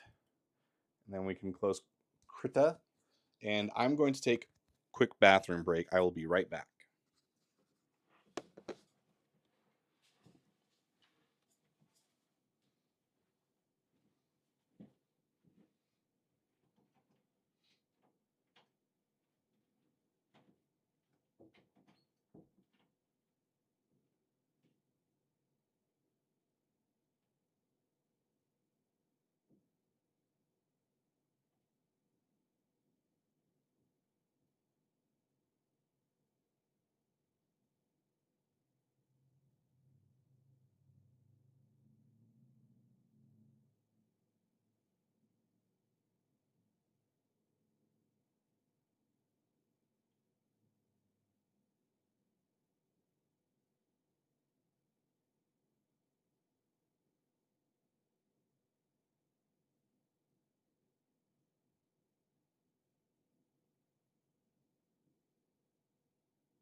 And long-term viewers of the channel will know that I've been on kind of a weight loss journey. So, building up some muscle. That part feels really good. Haven't seen the number on the scale go down all that much. That part is extremely frustrating, truth be told. But, you know, scale doesn't tell the full story. When I first started working out, I've been going very consistently since April. And I've been very religious about it. I've been going twice a week, every week. It's me and a buddy. And he's been really good at pushing me. And, you know, I do the same. I push him to do a little better. So we're good gym partners for each other. I'm actually really excited for him because he's getting a gym partner for life soon. He told me he's got her a ring, and good thing is she has no idea that I'm a YouTuber, so there's no chance that I'm spoiling this for anybody, but I'm really excited for him to get married.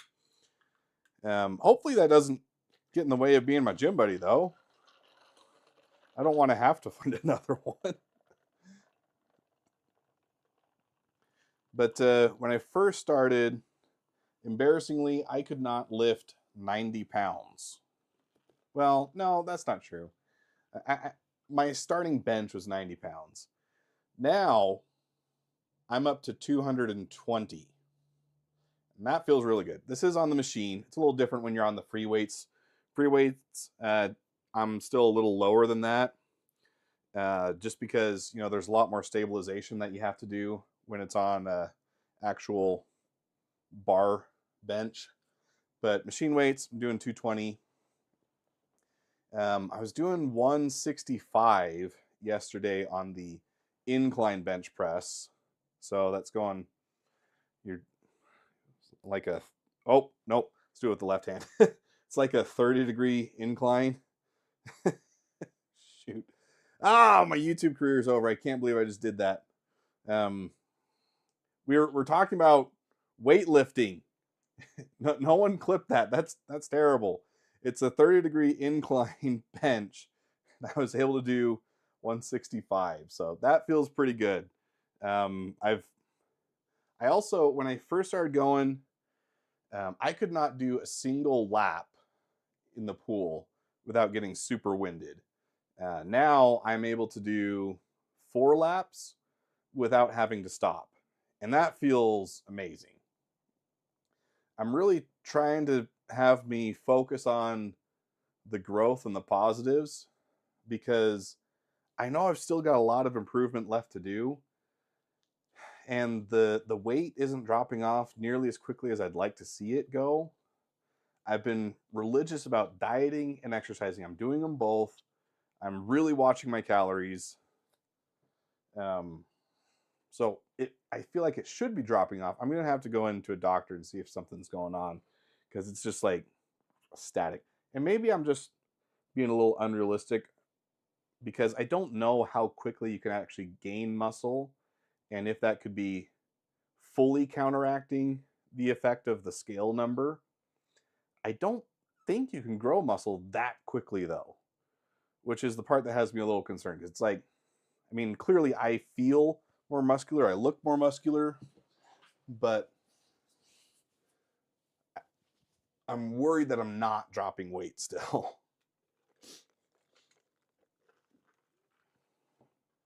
But doing the dieting, putting in the work, and my physical capability is just leagues above where I was before. And that part is genuinely really very cool. Yesterday we were doing calf raises, and so my toes are like perpetually pointed right now. They're just, my calves are pretty tight. And I think I topped out at 500 pounds. That was kind of cool. Leg press 415. Doing preacher curls, I can do 90. And for some reason, doing barbell curls, I can only do like 40. So explain that one to me. I don't get that one. If I'm on the rack and I do the preacher curl, I can do 90, but doing just a barbell, only 40. Doesn't make a lot of sense, but you know, I'm getting there.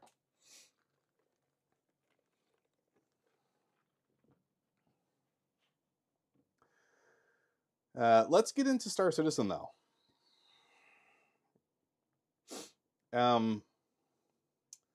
Since the last stream, I managed to lose 2.5 million credits. Not super cool. Very, very frustrating. Neither of them were my fault. It was all due to bugs, which is one of the most frustrating parts about being a Star Citizen player, is that you're kind of playing two games. You're playing Star Citizen, and at the same time you're playing bug avoidance. And it's bug avoidance is like it's a Russian roulette. You really never know what's going to happen. And the first 2 million, I had bought 2.06 worth AUEC and fresh food, and I was going to go sell it at an outpost. I initiated the sale in the terminal. I then loaded all my cargo onto the freight elevator, dropped it down, and confirmed that it was for the sale that I had initiated. And then it just never finished the sale. So I was just out 2 million. Very, very bad. Then the next bit that I lost was from... I was in Pyro trying to buy some bioplastic. And there was it gave me a timer for the ship. Because I was trying to do auto-loading. I figured that might be a little safer than trying to do the manual loading. So it gave me a timer, but then during that timer, there was a server error. And I think it was due to that server error, I lost the 500,000 worth in cargo value there. But since then, I've learned that there's actually a pretty nifty way to make money that I don't think CIG intended. Definitely seems to be a bug. But if their bugs are going to take money, then I sure as heck am going to use bugs to get money too. So I'm going to show you how that works today. It's actually very simple, and I'm sure a lot of you guys watching this may already know this.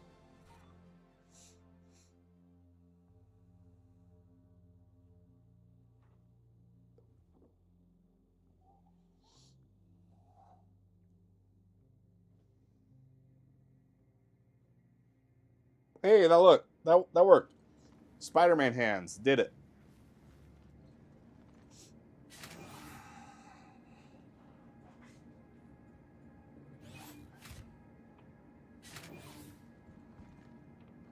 Let's get rid of chat. In-game chat never says anything helpful anyways. All right, so we can actually start our little process right after waking up. You can see I'm at 4.8 million now. Keep that number in mind because it's going to go up in a little bit here.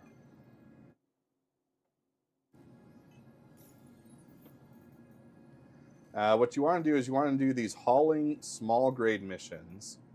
And there's a lot of these. Most of them are junk. But there are these missions, these 117K ones. And it doesn't matter where they go. But if you paid attention to what that one was requesting that I pick up, you'll see that this one's asking for the same thing.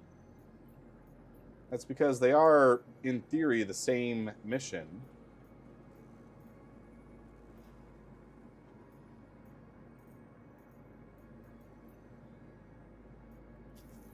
And it seems you can accept each of these missions 3 times. But there's typically 9 going to the same location.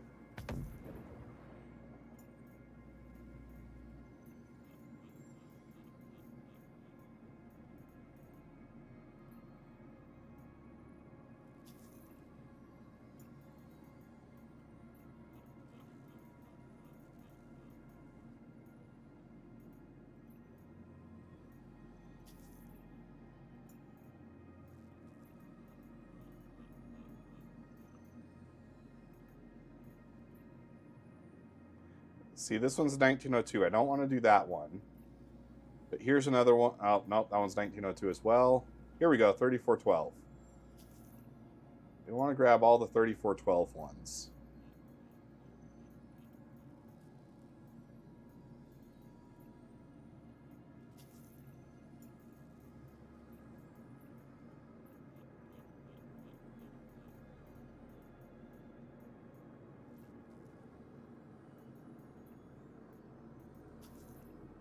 Okay, so now we've got 9 missions queued up. Check one more time, make sure I'm not missing any 3412 ones.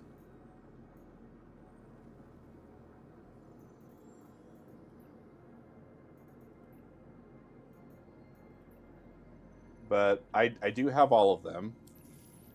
Alright, so the cool part about all these missions is they're all direct routes, and they're all going from this 3412 to Port Tressler. So all I have to do now is pick up my raft from Port Tressler, which is where I'm at, go down to the area,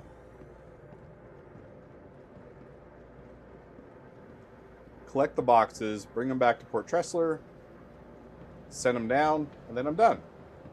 This will get me about 1 million in probably about 30 minutes. Welcome to the ASOC vehicle retrieval vehicle selected. Stand by. Let's see, it's currently, let's say we start, we can do the official count later, but I think I probably started that mission acceptance process at 10 p.m. It's currently 10:05.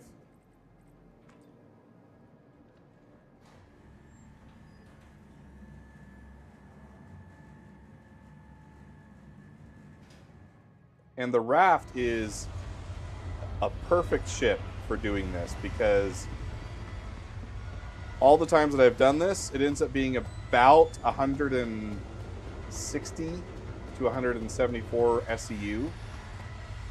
The raft is 192. You get just a little bit of extra space, some headway, really, for being able to accept all 9. And it also has a built-in tractor beam. There is very often atlases already at these locations because lots of people are doing this same bug right now. And it's not really worth bringing the atlas everywhere you go. You might as well leave it there because it has a 30-second respawn timer.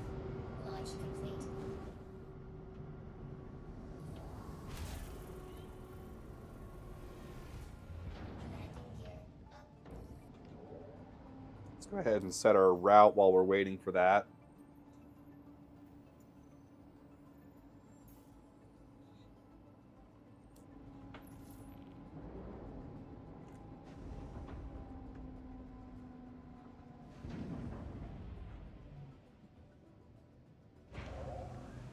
You're not going to have a wait every time. Seems lately, though, it's pretty consistently there's been a wait.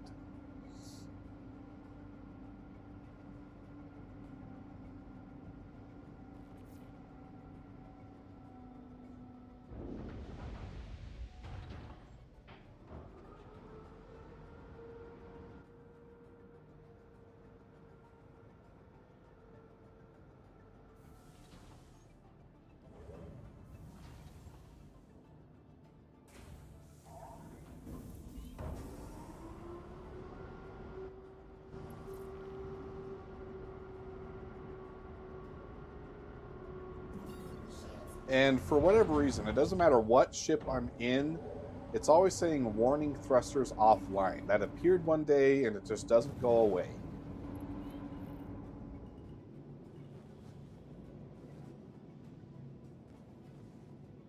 So first jump is just going to be to get aligned with the planet.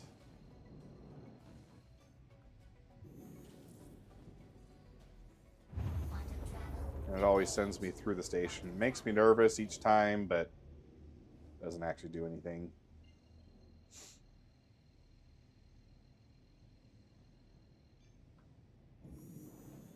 And as we get closer to the location, it is going to say that we're trespassing, and there are turrets in the area, but they don't do anything. That may change in future patches, so do keep that in mind. It's not supposed to be saying that we're trespassing either, though, because we do have a mission, we do have a valid reason for being there. So I think that is also a bug.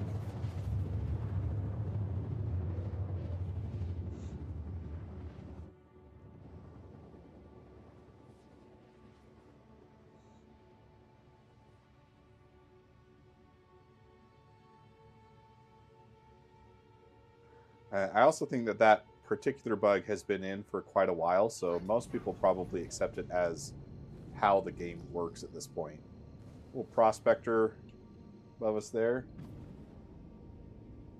Man, I love the Tobii Eye Tracker. They won't sponsor me, but I use their product every time I play Star Citizen. I sent them an email and they said our allocation for sponsorships are full. It's like, but I really like it though. I would like to represent you guys officially.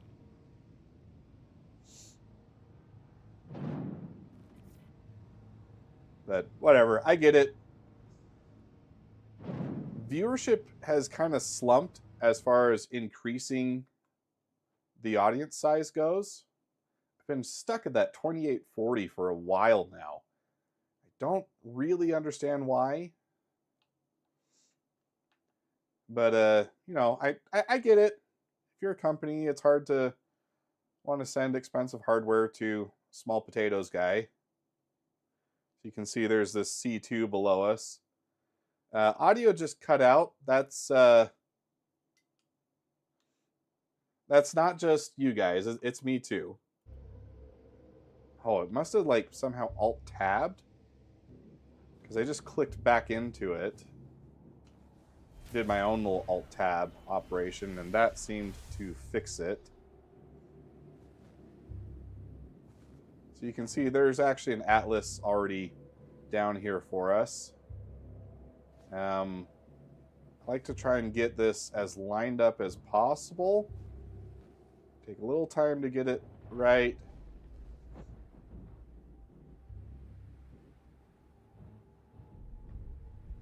And in case things go poorly, I want to have it be as short of a distance as possible. So I'm also trying to get that close to the roof. Besides just being easier logistically, it is safer if you keep them shorter. Let's cut the engines, get out of the seat.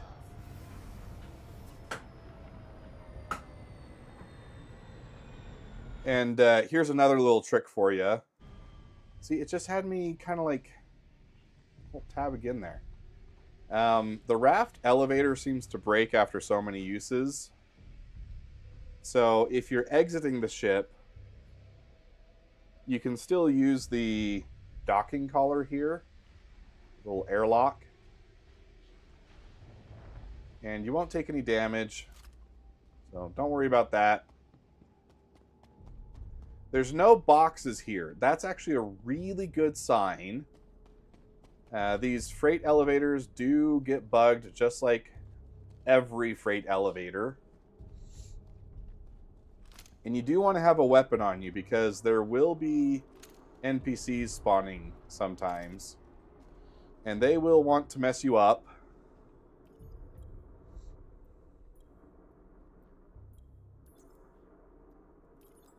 We're going to drop the elevator down.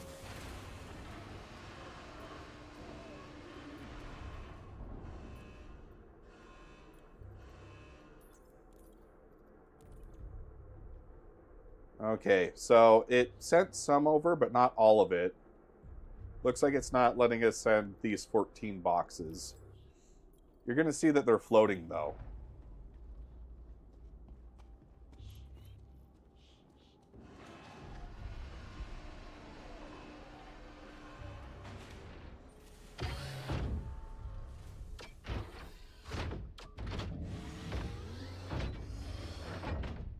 Because there should be plenty of capacity for it to let me send all the boxes up.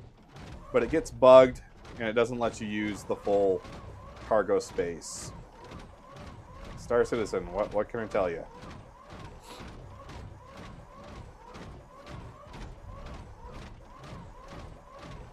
Now what I like to do is get underneath the raft here.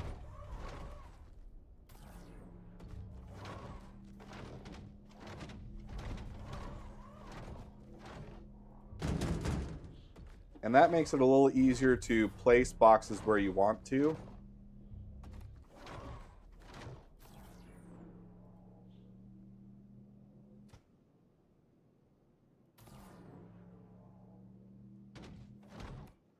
Now, if it didn't let me bring up as much as it did in the elevator, oh, why I keep having stutters like that. Do I have any software open that I shouldn't? Did I just crash? Okay, no, it recovered. Maybe.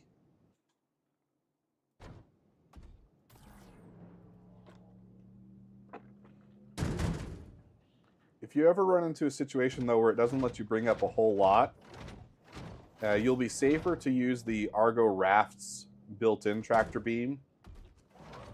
It is much slower than using an Atlas. Sorry, I'm a little phlegmy still from being sick.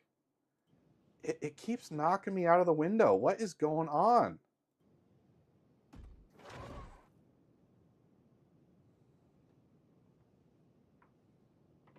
Let me do some task manager stuff real quick. Let me make sure that nothing else is open.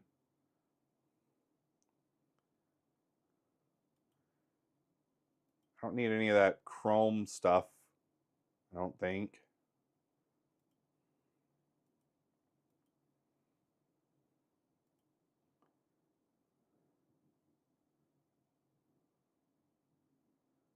LG Hub is another just malware. Why is Microsoft Teams? I need to figure out how to just uninstall that. It's such useless software.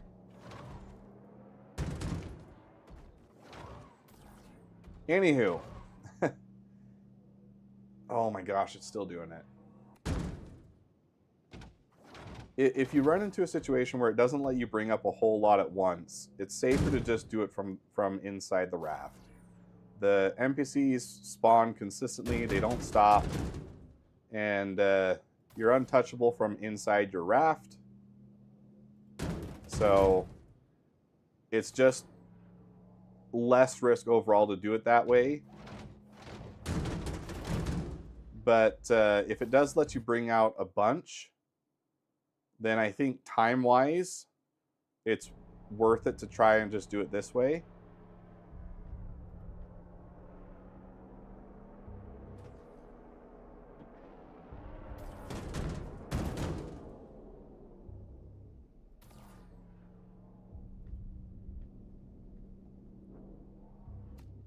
I don't know what's going on, guys. This is really bad performance.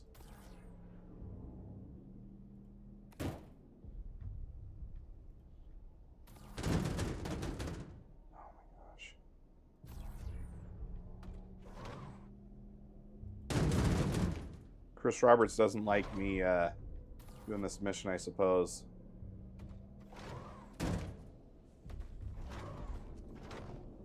What is this guy doing?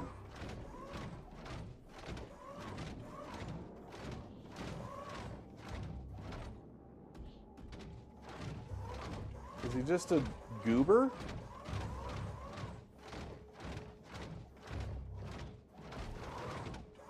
You guys saw that ship?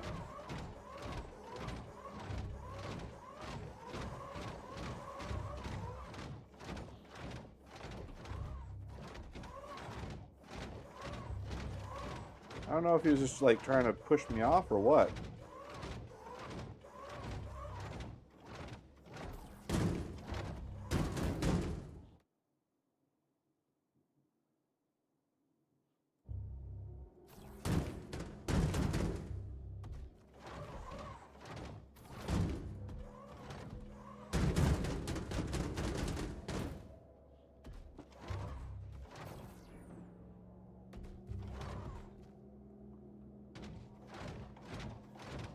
And then just as you get the raft filled up, you're just going to move forward a little bit each time.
Wait, is this one, no, this one's a 2-size one.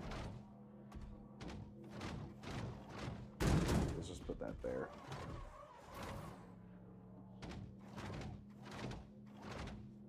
You do want to be good about keeping everything compact, else you will run out of space on the raft.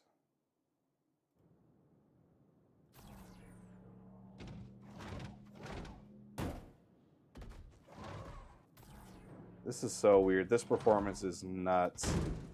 I've been playing this game all week, and I haven't had this kind of... I mean, nothing like this. It's seriously, it's like... It's as if someone's alt-tabbing on my keyboard constantly.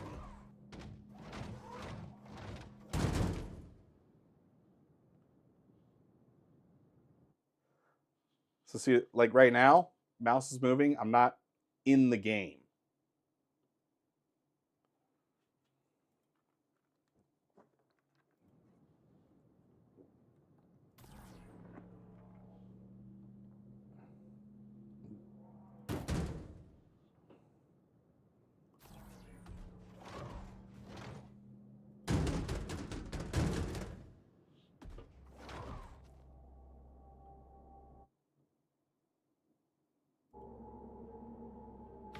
And every time you hear the audio cut out, I'm having to like click back into the game. That might help you keep track of how much it's happening too. But no NPCs. That part's good at least.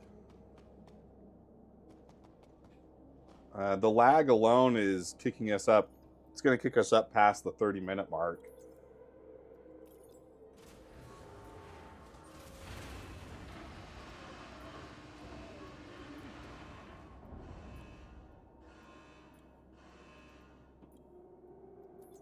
But we should be able to grab these last 17 or 14.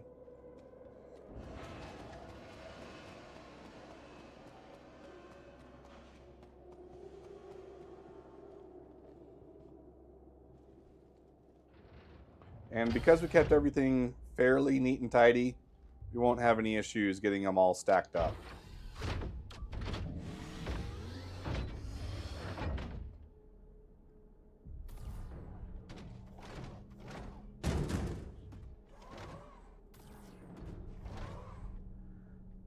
Any issues besides lag, I suppose.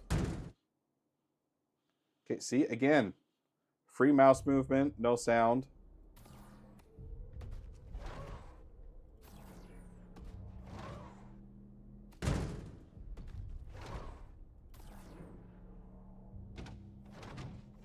Okay, I think I have... oh, no, actually... It looked like it was a 2SCU, but that is just a 4SCU box.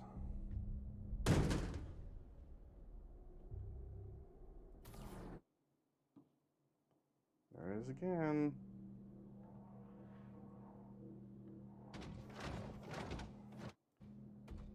Gee whiz, Batman.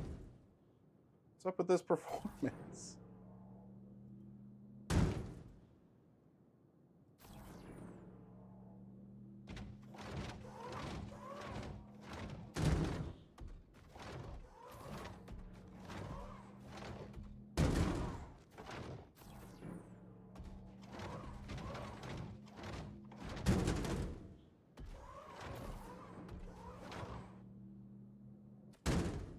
The cool thing about the raft is you can also just click where you want to go and it will keep moving there. You don't have to stay looking at it. Unless your game does this kind of crap.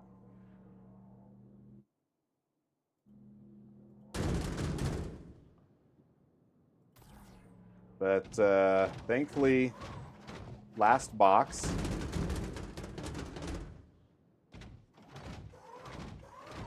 So I don't want to put this on the landing pad because that makes it harder for the next person.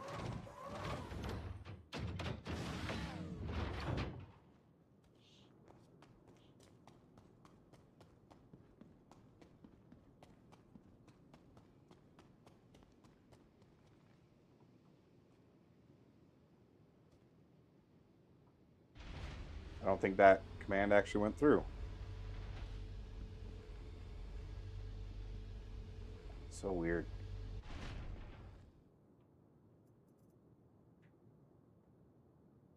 I'm hoping it's just related to this area.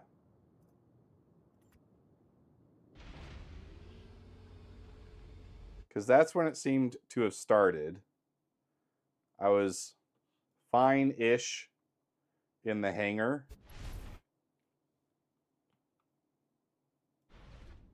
Oh my gosh, get me out of here. Get me out! Holy cow! What is going on, guys?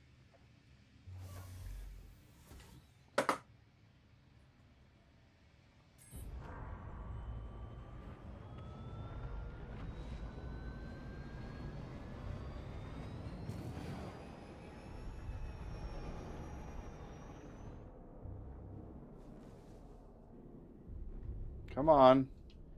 Landing gear, go up.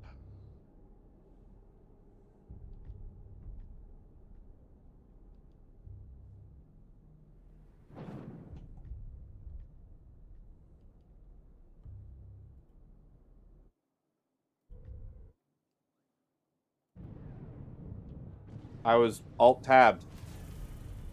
Oh, this is... Get me out, get me out, get me out, get me out, get me out, get me out. I hate this.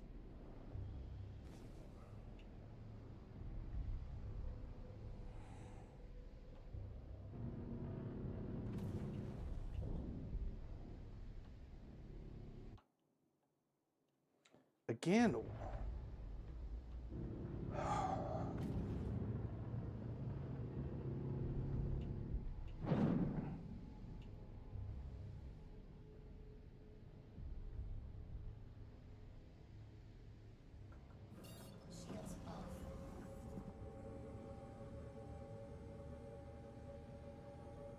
Okay, if we do another round of missions, if it clears up when we get to the hangar, we're not going back to 3412.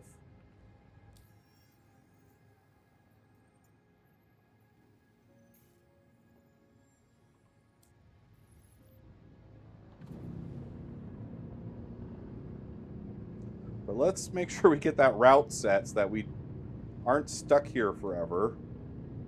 We can get out of here as soon as possible.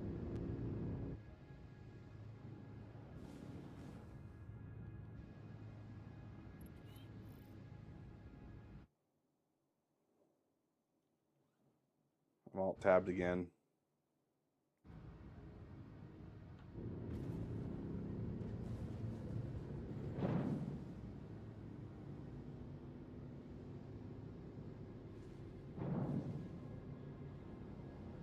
Come on. Don't be derp.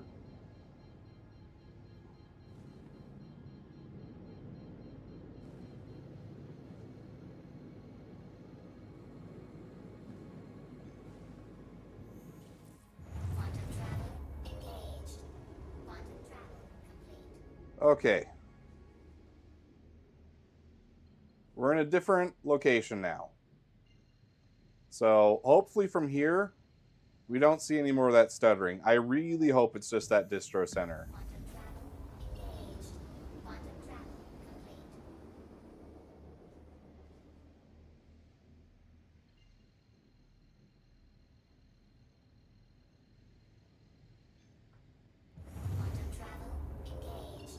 But it does...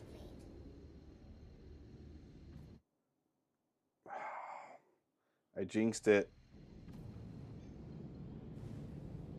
Okay, let's make sure we're not going straight towards the station in case we have to...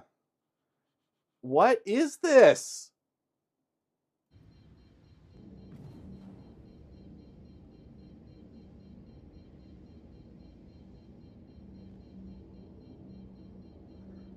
Anyway, let's make sure we're not going straight towards the station in case we get a lag spike right before we get to it. Like this. Don't want to be hurtling towards it without control of my inputs.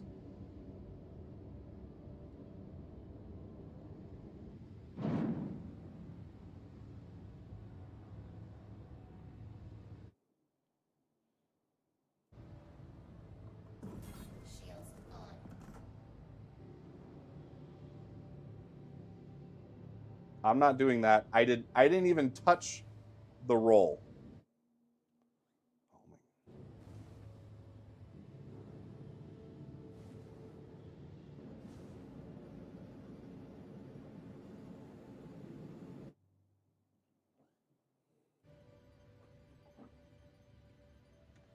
I'm gonna power cycle my keyboard.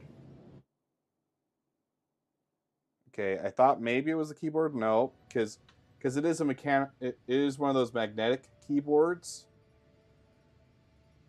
And sometimes it seems to fight against the Qi charger. It can like cause some errant inputs. But it just did that while it was powered off, so I don't think it's the keyboard. Of course, ATC never responds unless you do like 3 button presses. Very annoying.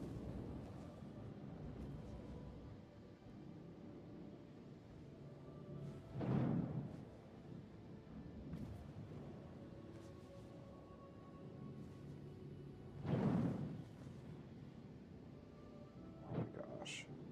This is so sketchy, guys.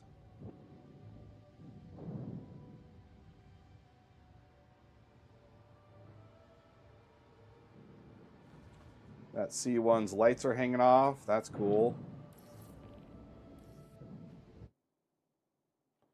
Oh, there it is. Oh my gosh. Right before we get to the hangar.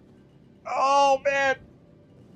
This is going to be the toughest landing ever. It's doing it again. It's doing it freaking again.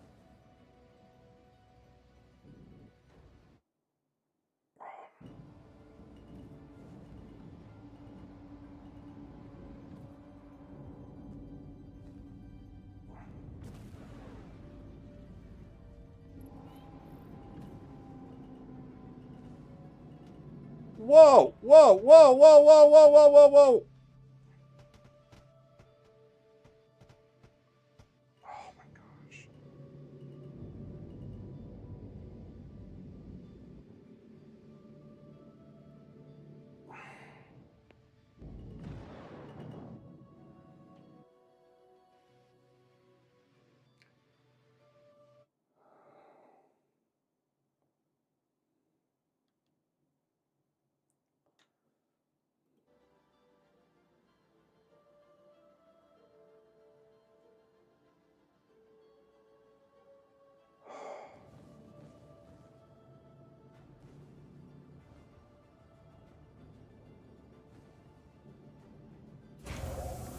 Oh man.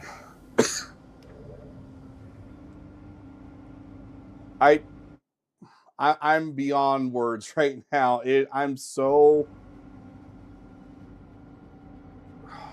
frustrated. This is not me. You guys have seen me. Am I the greatest player? Not by a long shot.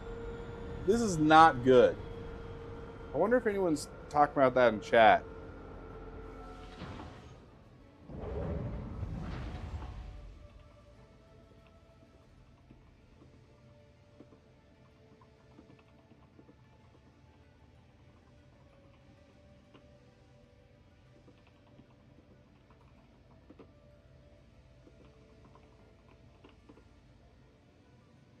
Let's see if chat can actually say something helpful in global.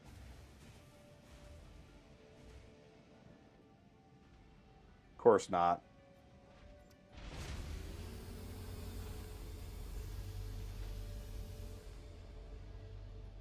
Fix your refresh rate, Coolius?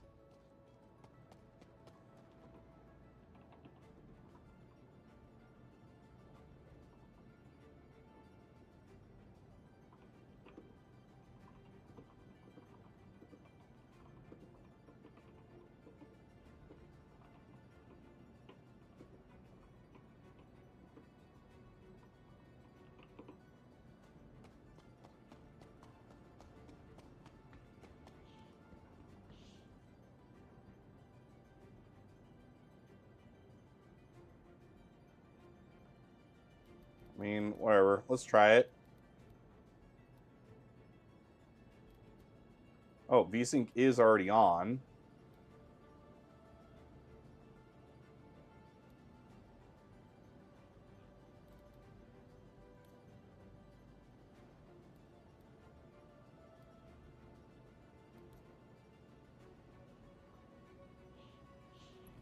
See if that actually does anything.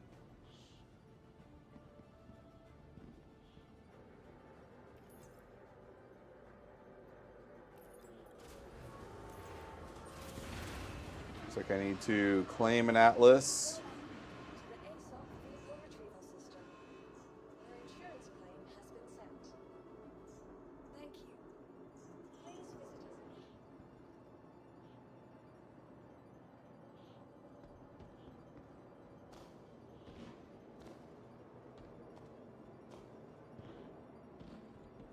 again. NVIDIA says I'm getting 72 frames.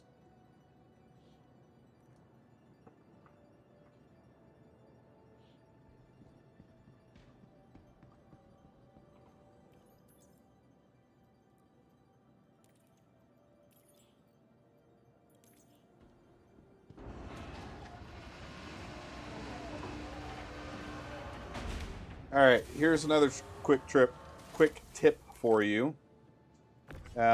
Sometimes the Atlas gets stuck on the cargo elevator.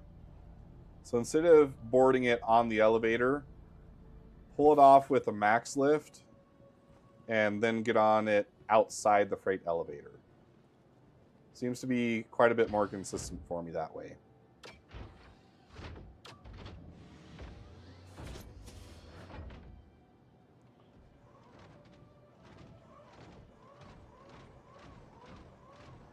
And then we're just going to do the same thing, but in reverse.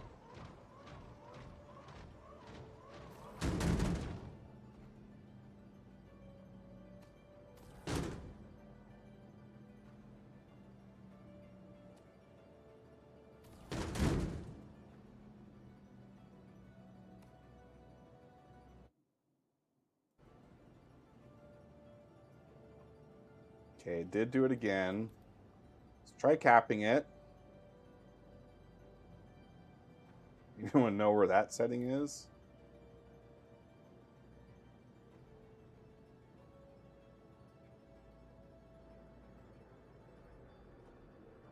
The problem is my my monitor has a 240 hertz refresh rate. So I think I should probably set it to something like 60, since that seems what the game is able to do.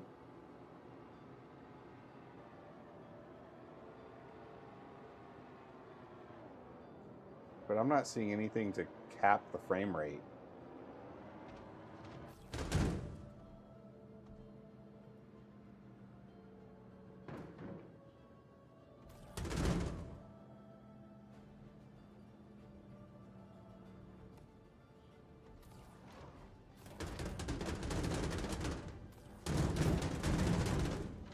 That'll happen.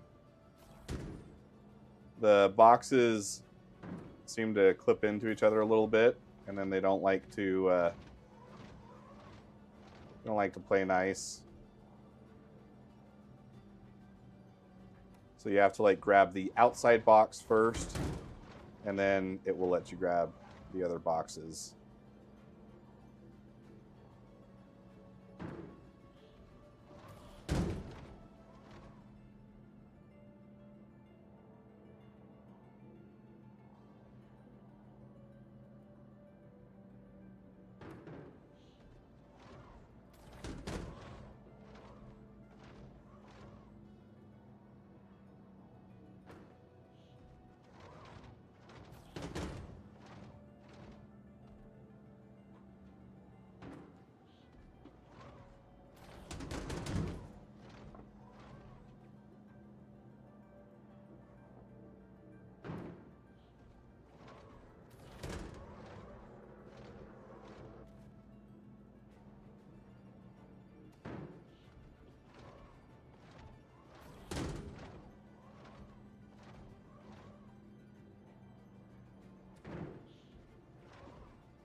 So, riveting gameplay, I know. I'm not a fan of cargo gameplay myself, but this is what I've been doing off stream to get my credits back, because the game has cheated me. This is my JG Wentworth strategy. It's my money and I want it now.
And then if you do get that back wall filled with boxes, all the way up to the 4 point, 4 SCU tall, it does make it a little easier to use it as a backdrop for getting rows built in front of it. So you can see I'm having much easier time now getting those boxes to stack up the way that I want.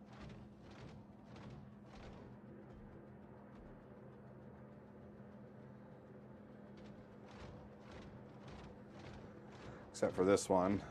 It's a little... There we go.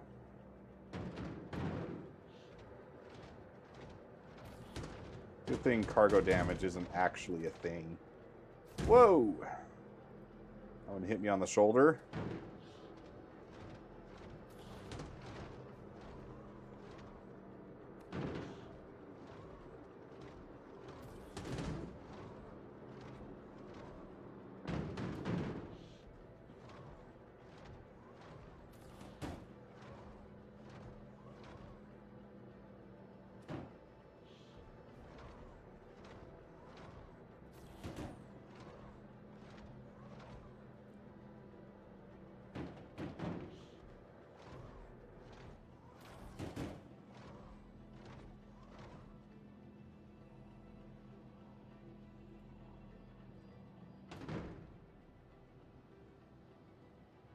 That one's actually stacked towards the front, so...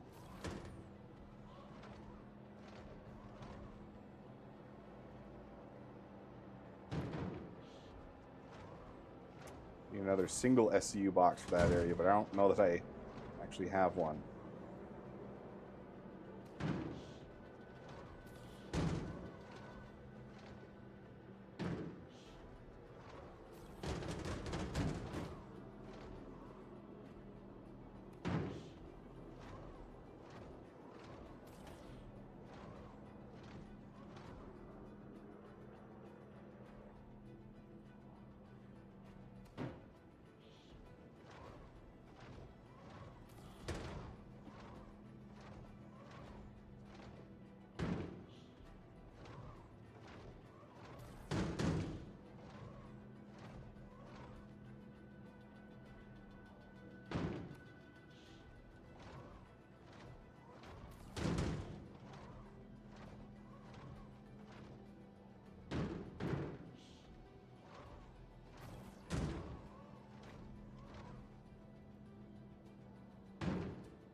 See, when it's that very back row, you have to get it like just right to get that last box on top. But anything in front of it goes down a lot easier.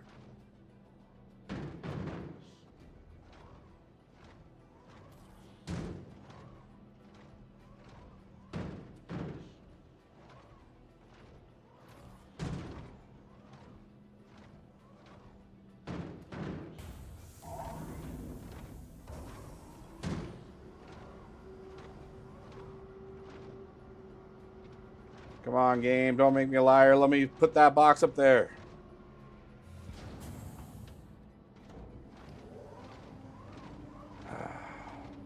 Sometimes this happens too. You can see it's kind of like fighting a force field in front of the cargo elevator. But, you know, transport totally works, guys. Transit is good enough.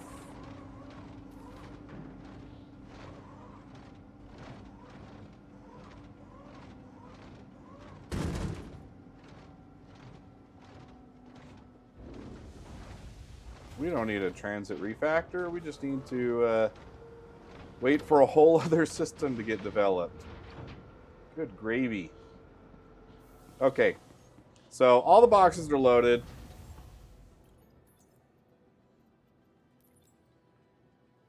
Confirm the order. So we were at 4.811 before.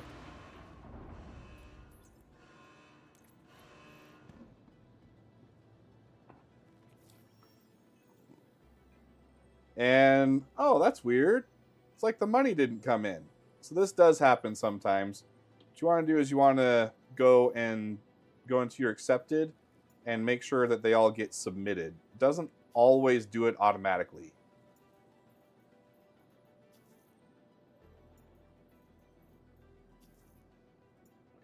And it sends you to the history every time you do this. So you have to click back into accepted. Very annoying behavior.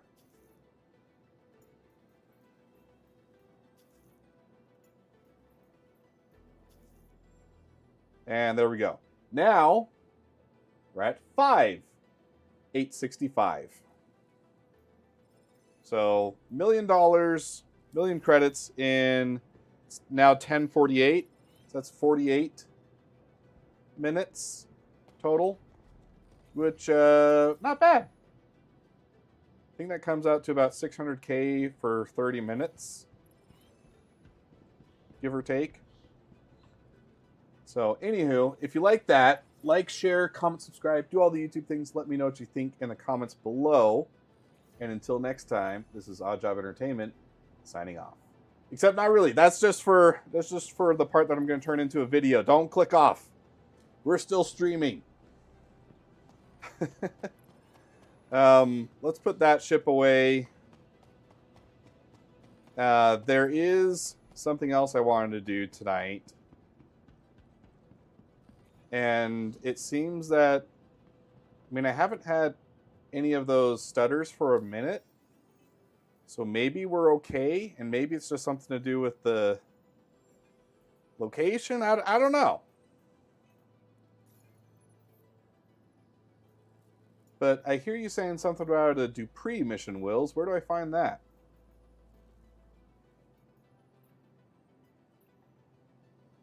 Oh, and I'm going to plop myself into Discord. Oops. Didn't realize I had a private chat open. Found a guy that actually has already made a lightweight G506, G502X mod.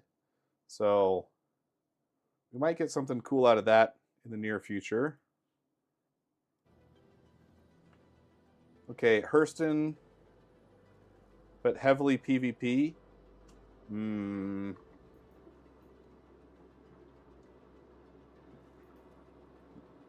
not a...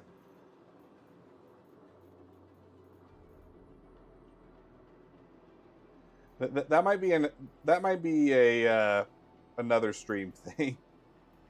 I don't think I'm quite ready to take that much on tonight, especially with the performance we've been having.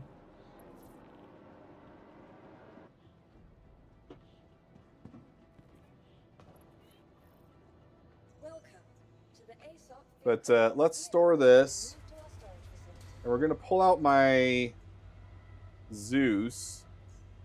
Your vehicle has been delivered. Please visit us again. I've got a XL1, courtesy of Wills, in the Zeus.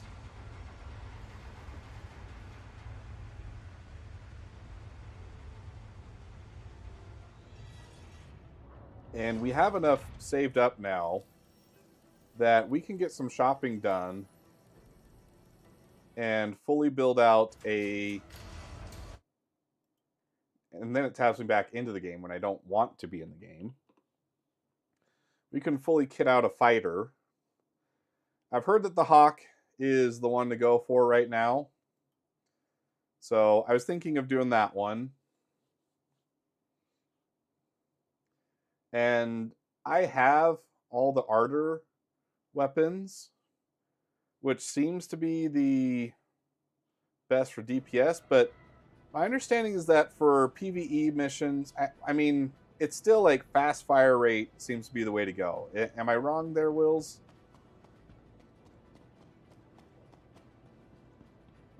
Or should I just stick with the Ardors?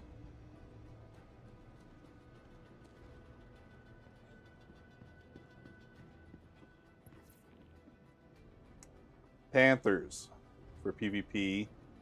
Ardor for PvE. Okay, well, I'm going to be doing mostly PvE. We're probably okay to just go with those then.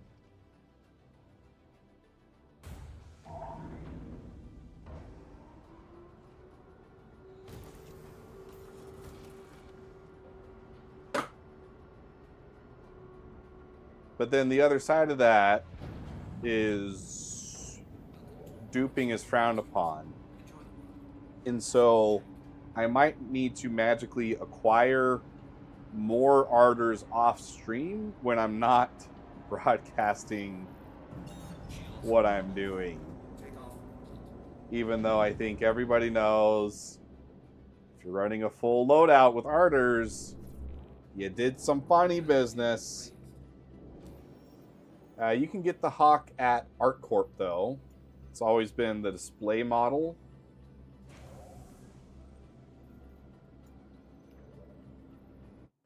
Of course, now I'm obstructed, so it won't let me do that. Need to get out of the hangar before it will let me set her out. See, this is the thing that Hybrid V isn't considering when he does his takeoff and landing videos. There's so much crap that the game gives you that you can't always do it the nice, pretty way. I tried to set a route. It won't let me do it here. I have to get out of this hangar first. I'm not doing that.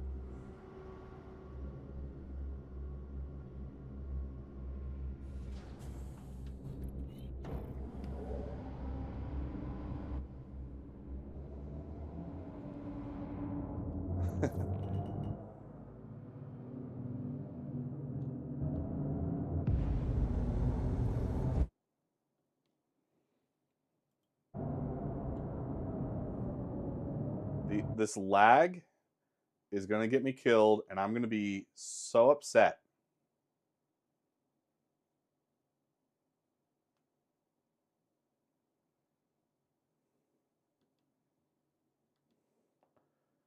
Okay. If it's doing something with the joystick input, I wonder if Joystick Gremlin is having issues here. If I close it,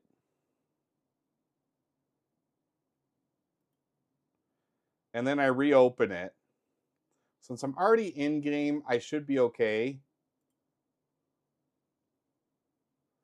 Let's see if that makes anything better.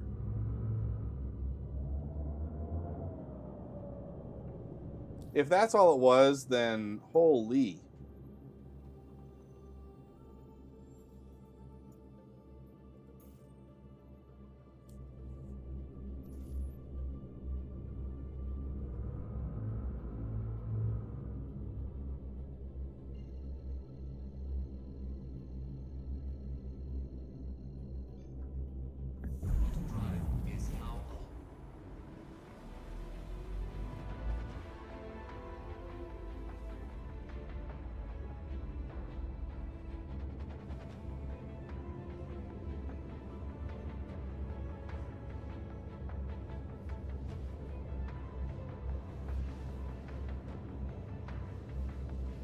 So let's see, guys. It was 10:55 when I restarted Joystick Gremlin.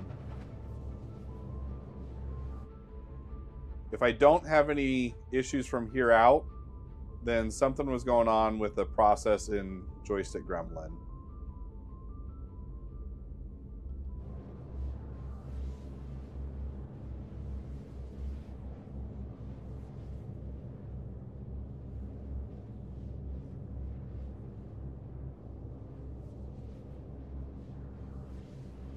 I mean, that kind of lag, that's normal. That's fine. Not really worried about that stuff. That was just a little hitch, little hiccup.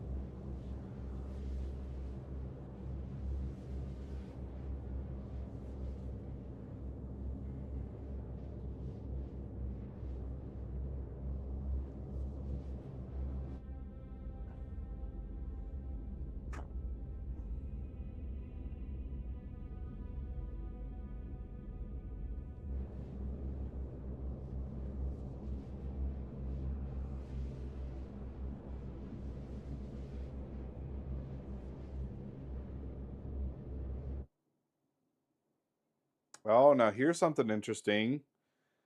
It just did it again. I think it's this thing, guys. I just saw it out of the corner of my eye. It did the Bluetooth connection thing.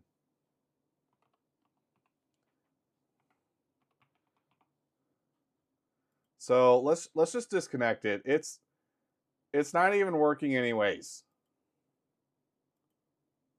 So goodbye. Ta-ta. Maybe now we'll actually be able to enjoy the game.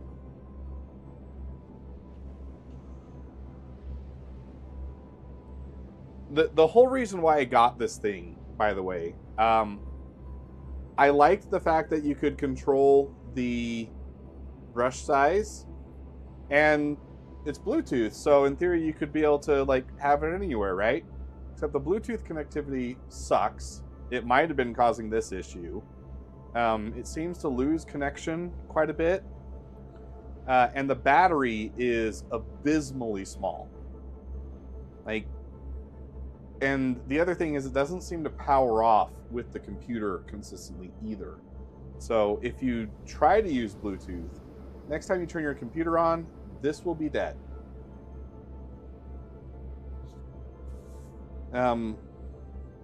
I did actually get myself a Stream Deck, which I will have to get set up between this and next Friday.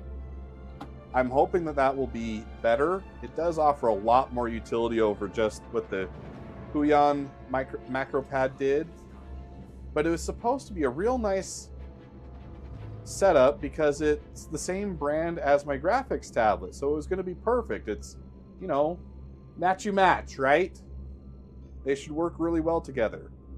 Except something has happened recently where it doesn't do that anymore, and it's been causing me all kinds of issues.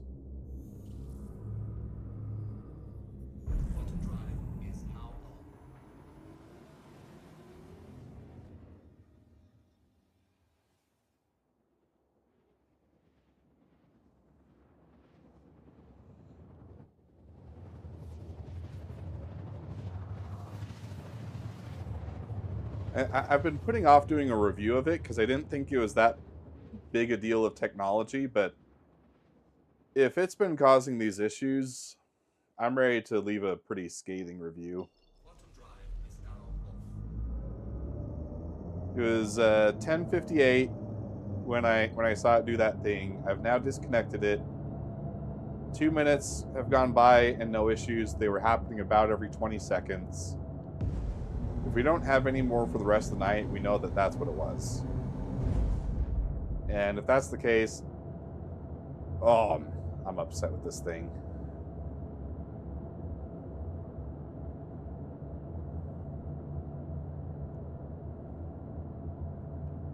And yes, these are issues that have cropped up recently, so it may be something software related and some conflict that I've been having. But it's not like, even when it was at 100%, it's not like it was a good macro pad.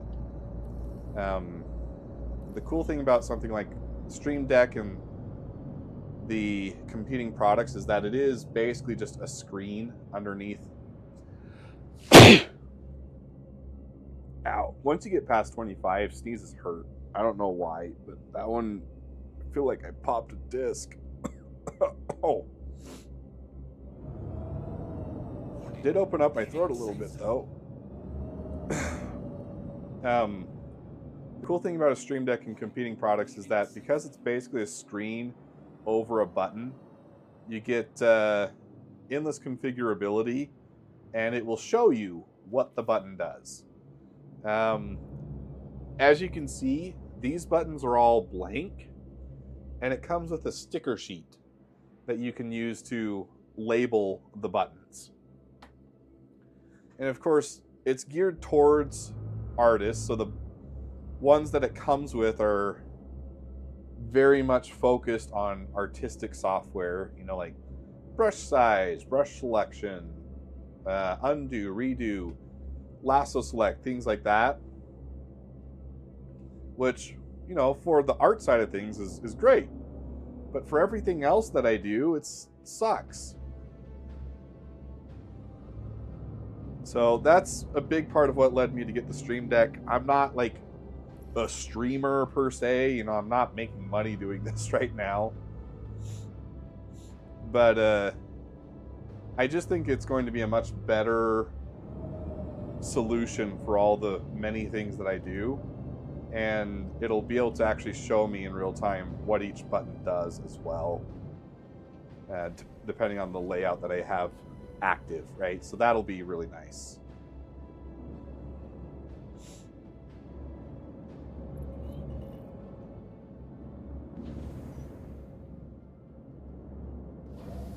Landing complete.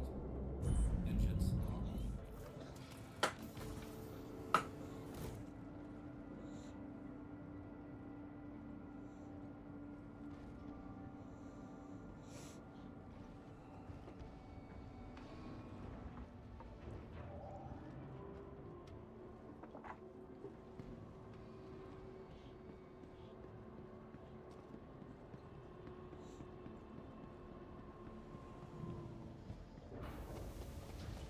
I think that's what it was, though, guys. It seems like it's working better.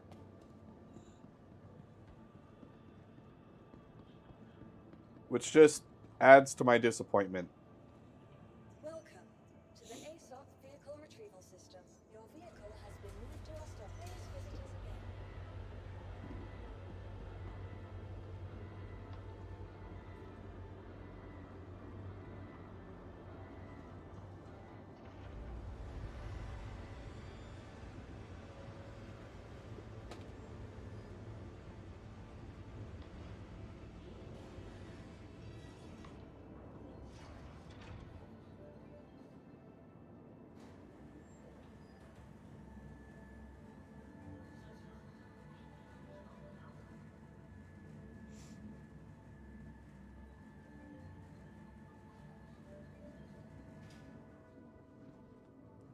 Give me just 1 second. This alt tab was actually intended. That was me. That's the first one of the night. Well, second one, I guess. Third. Okay, we'll say third. We'll be nice. We'll say third. Just going to write down some key moments.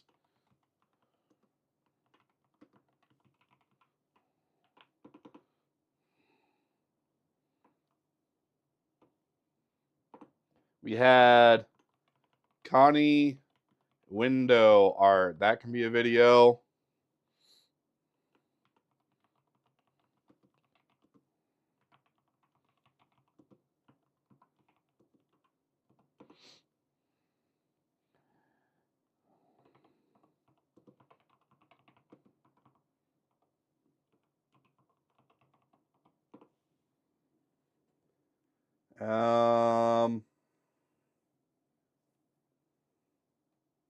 Oh,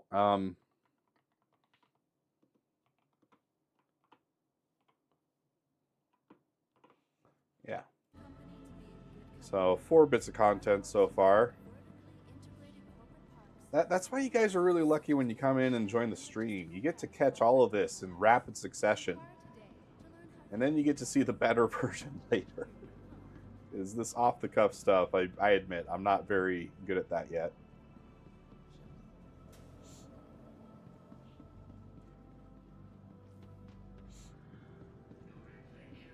And getting better, though. I know it might not convey itself very well in the video, but I think about this stuff all the time. Like, how can I make my content a little better? How can I improve my consistency? Stuff like that. So I'm always like making plans. Bringing plans to fruition is another thing, but it does take up a lot of my mental real estate, is trying to figure out how I can make my stream and videos more enjoyable to the viewer. I mean, I've sat through some really boring videos. No one likes that. I don't want to make anyone do that. And it certainly makes me a lot more money if you guys enjoy the stuff that I make, because then you're likely to come back.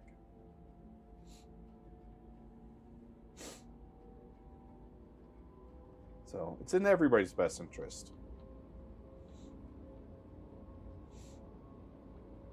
I am in talks with some individuals who will remain nameless. I'm trying to work out a solution to try and get these trigger mods made for the Virpil Constellation series. That's been the other joystick type that has been highly requested. I think I've got what could be a good plan in the works.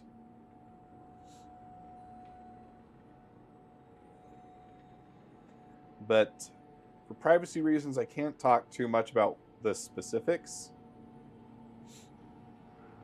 But just know that I am trying to get those made for any Virpil users as well. It's just getting a set of sticks from Virpil is anywhere between $1,000 to $1,200 for the full HOSAS kit.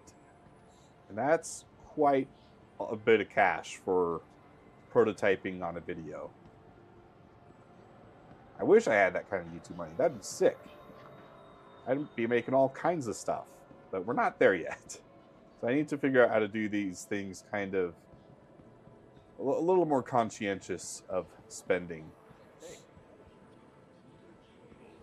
I think it's over here. Well, I could just pull up the map. Could do that.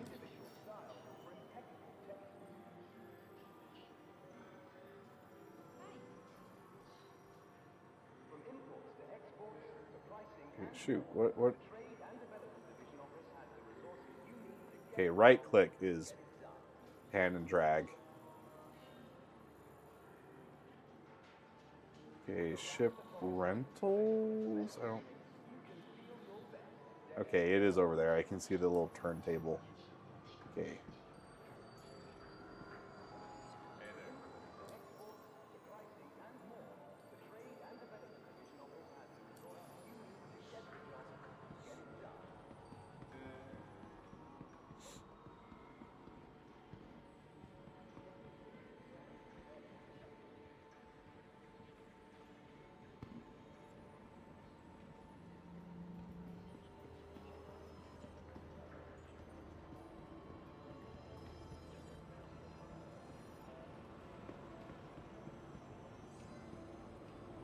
Here we go. Astro Armada.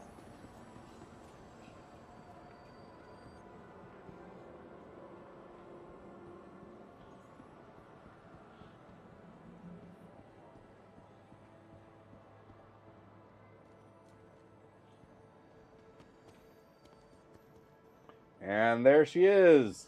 Anvil Hawk.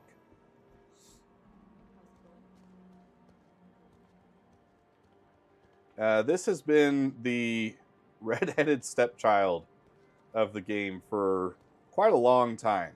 I've always thought it looked pretty cool, but it's never been a very compelling ship until today. seems that it's gotten quite a bit of love in this most recent patch, and it's currently one of the top contenders for PvE, PvP combat. So we're gonna give it a shot today. Did you see that guy just walking through? So rude. Oh, and the Guardian is now being sold. That's pretty neat. Can save up for that down the road. Hello. Hi.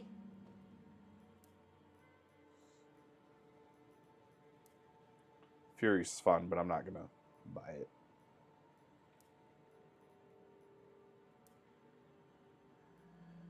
Eventually, I want to get one of these too. So,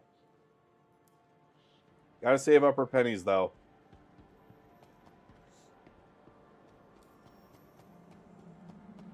Hi.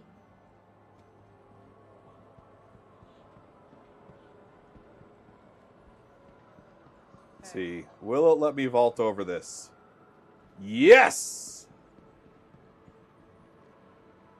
And my ankles are made of steel. Okay, this is the terminal I want.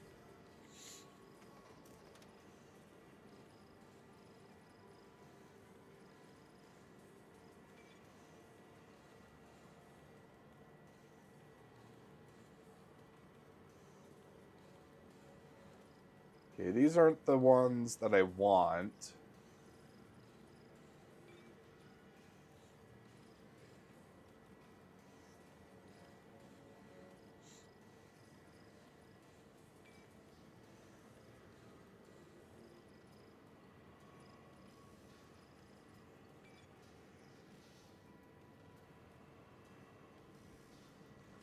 And let's see. Let's pull up Urkel again.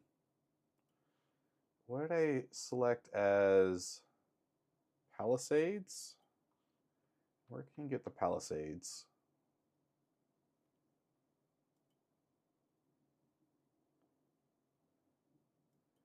Okay, we're not going to worry about that then.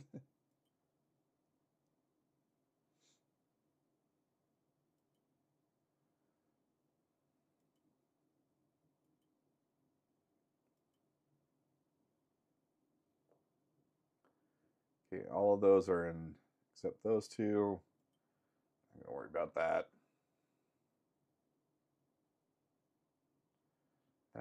That's for clearly a different ship.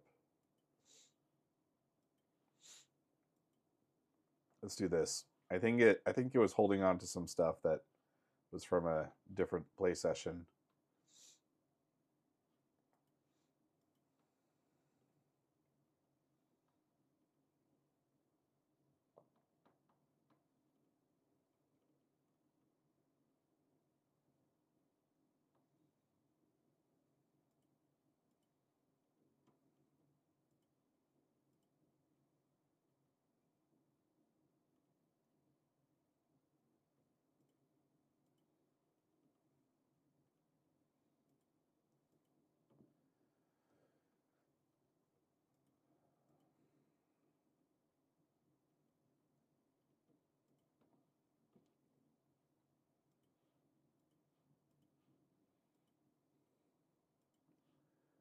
Okay.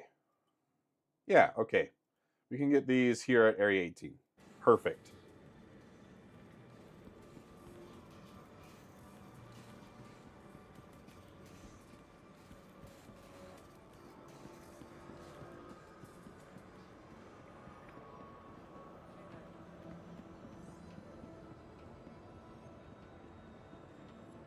Center Mass is kind of a sneaky one.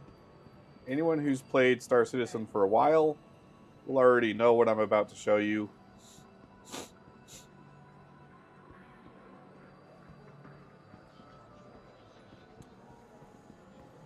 But to get to Center Mass, you go to the IO North Tower. And you actually need to go up the elevator on the left side to get to the ship weapons shop.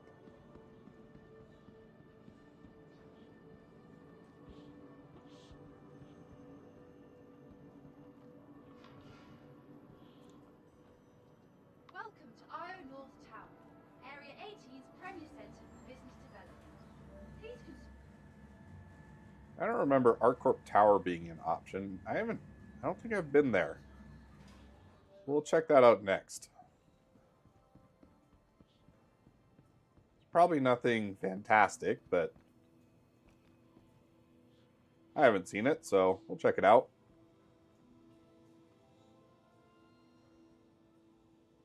So we need, let's just narrow this down a little bit.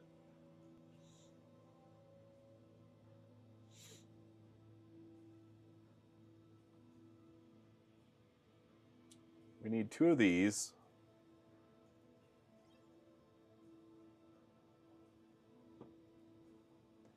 And we need 4 of these.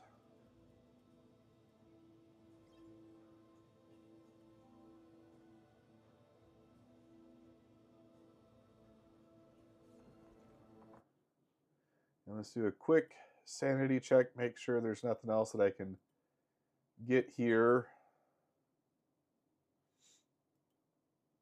But doesn't seem like it. So that's going to be our loadout taken care of.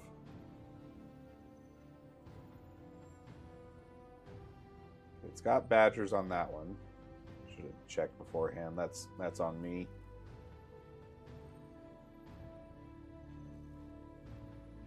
Oh, it's already got badgers on all of them.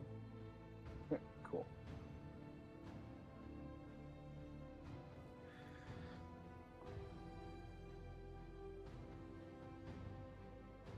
Distortion can be really good. I'm gonna go with all the laser weapons for now, though,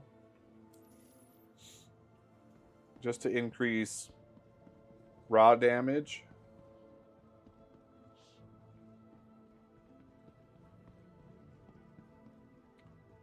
Is that just where the VIP lounge is? It might be. This might just be it. It's time. Let's find out.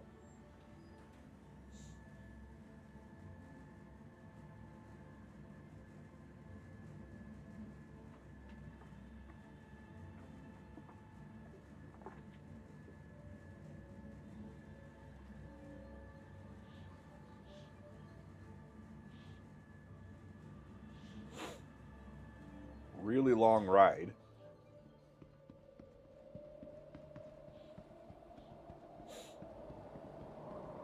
Oh no, I haven't been here before.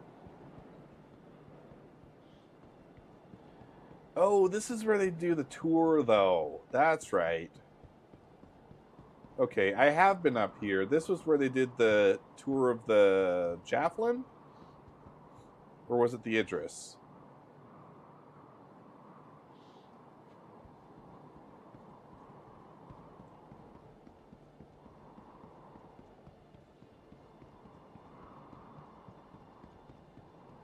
It says it's minus 273 up here right now. But look at Mr. Short Sleeves here. Yep, shirt says it all.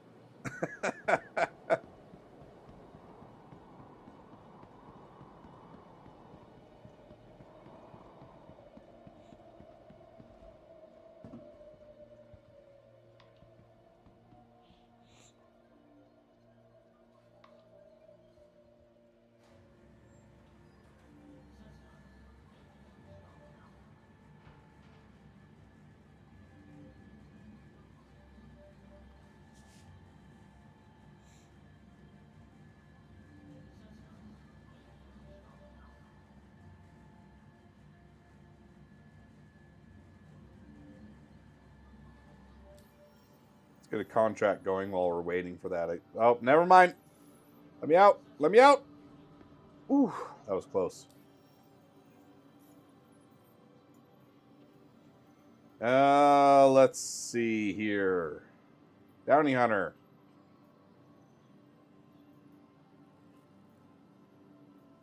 These are the ones those are players.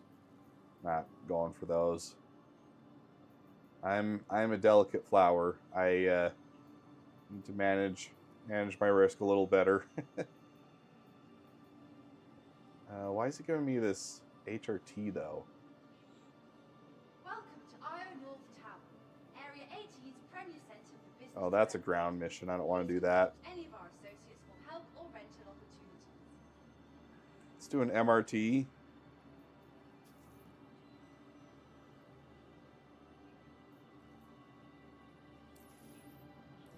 Good day to take down some shitheads, huh?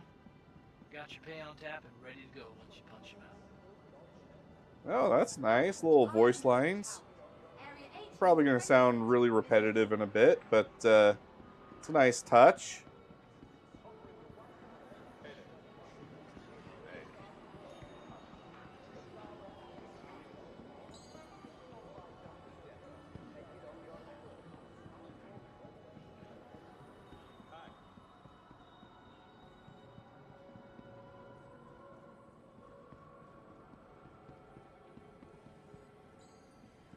Is this game fun, Scott? No. It's not. It's terrible. I'm playing this because I'm really... It's kind of like a humiliation kink. I like pain and embarrassment. And this game lets me combine my two passions.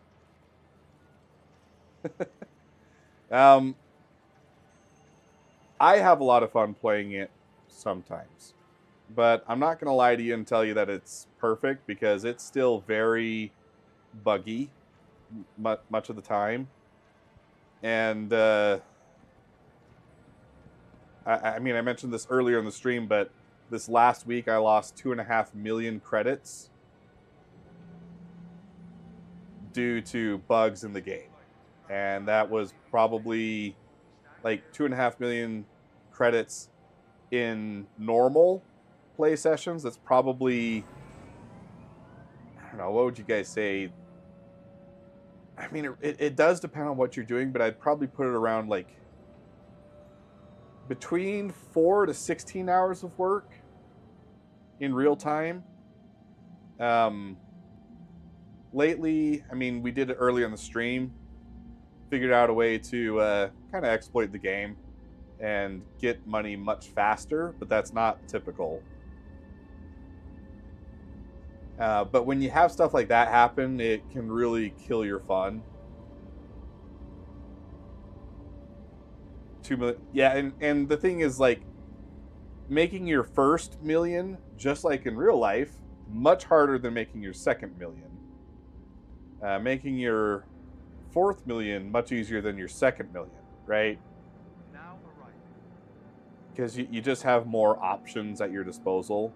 But for me, where I was at with my situation, I didn't have too much in the way of like resources to get that back, so that was a pretty big hit.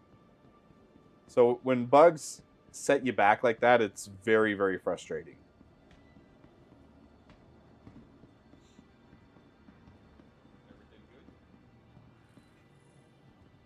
But when the game does work, I think it's very fun.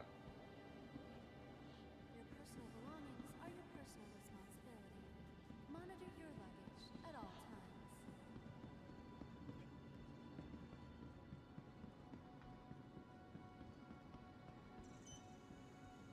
And there's definitely nothing more immersive than this game. I mean, that is the bread and butter.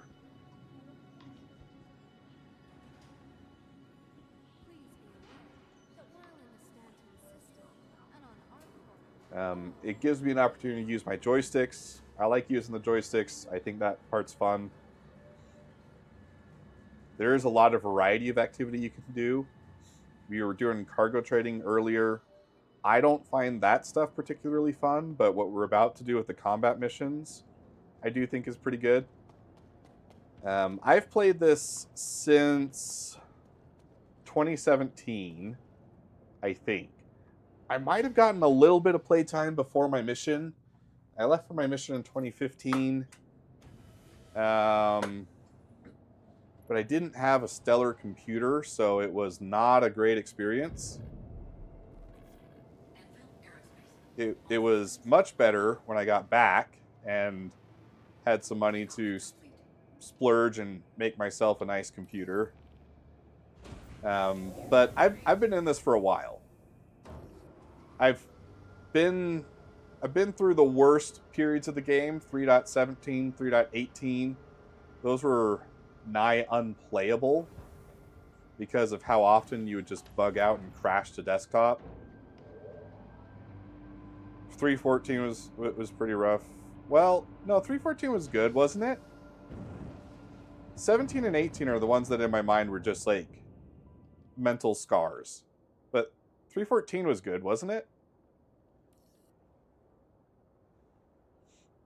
But since those days, the game has gotten significantly better. From playability perspective, I dare say it's unrecognizable compared to those earlier days. You can actually get in the game and have quite a bit of fun and reliably get stuff done, which wasn't something that I could say before. So I guess in summary, not perfect, but still very fun. You just have to take the bad with the good. But here we are in our brand new Anvil Hawk. Just got this ship. It's a very unique style for sure. It's a kind of a Swiss Army knife. I think that rear section is bugged. That's supposed to be capped off. But this is a bounty hunter specialty ship. And that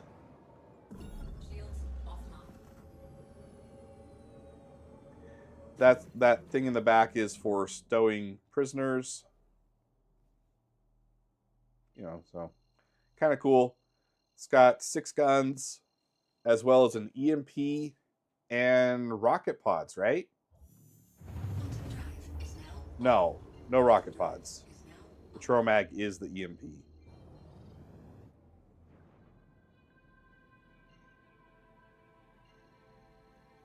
Can you play solo?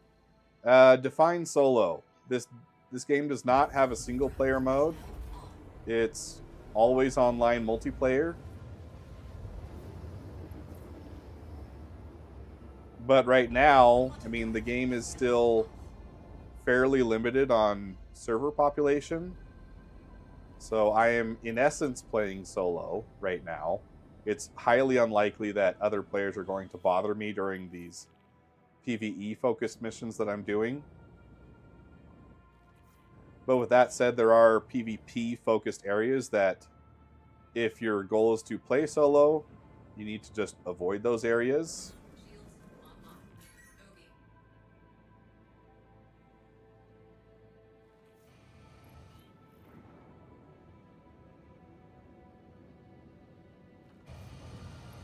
Okay, that thing disappeared.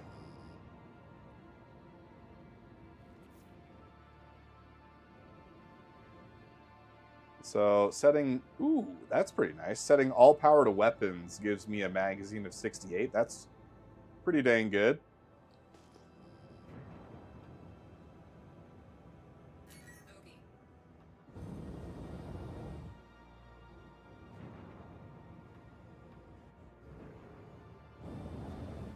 Oh, does this really not have any missiles?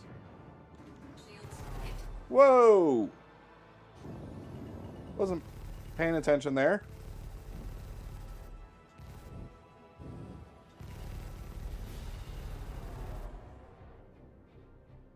Okay, I need to be doing better on my turns. Whoa! I'm getting outpaced by this interceptor. Kind of embarrassing.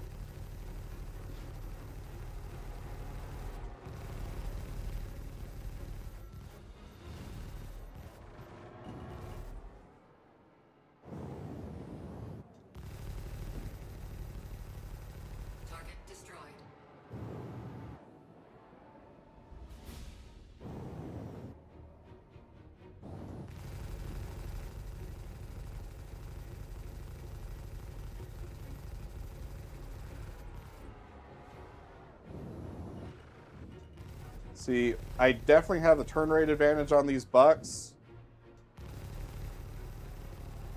I don't really have to work too hard to keep them in sights. Unless I like go and try and read chat between while I'm doing a turn, which is dumb.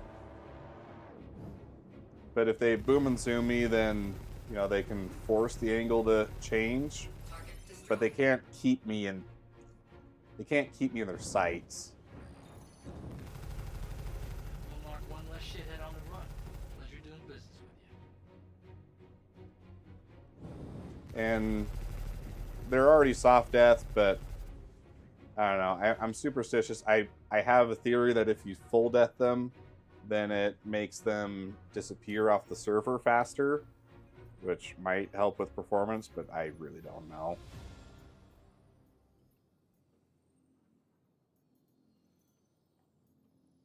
So MRT, fairly easy there.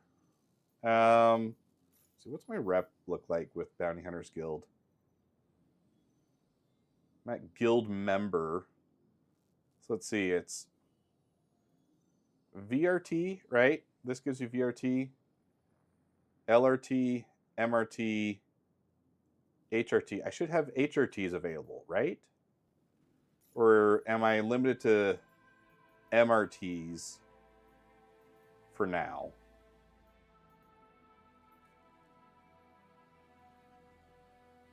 Maybe this is the answer I'm looking for. This says preliminary bounty. So this will probably get me...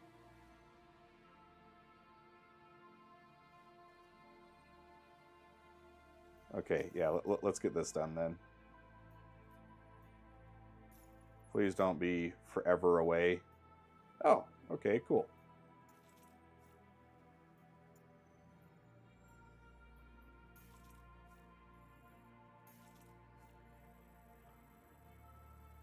This is the other... Why is it like this? If you're zoomed in too close to the map, it doesn't let you select any of those points. Frustrating.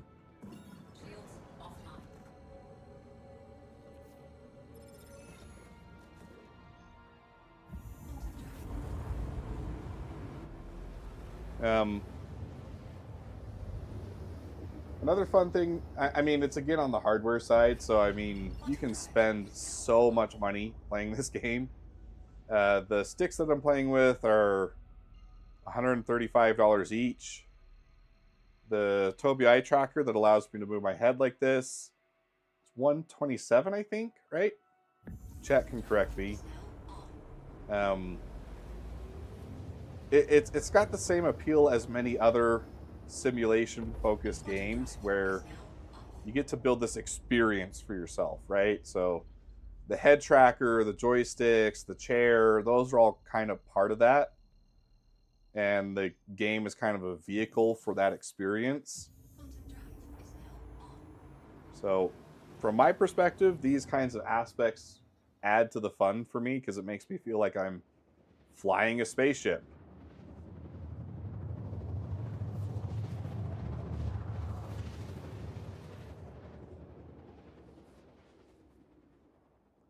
But your experience coming into it with, you know, $45 minimum package size might be very different than mine.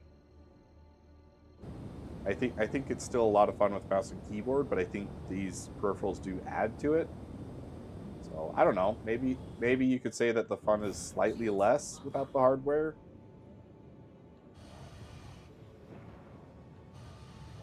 I think that's a very subjective thing, though. That's how it is for me, but I don't think that that's shared for everybody.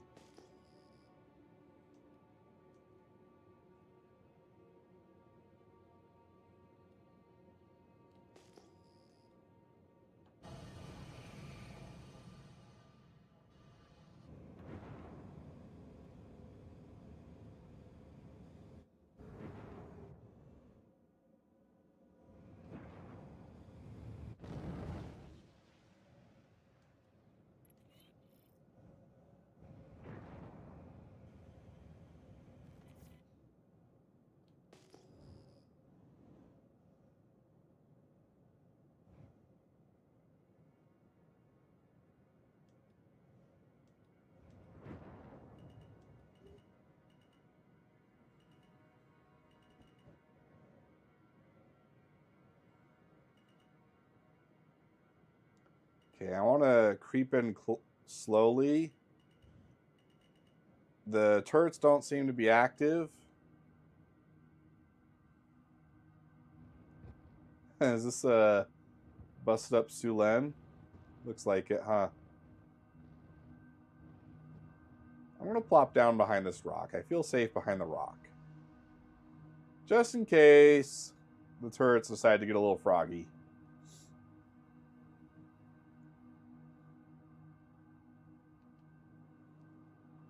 Engines offline.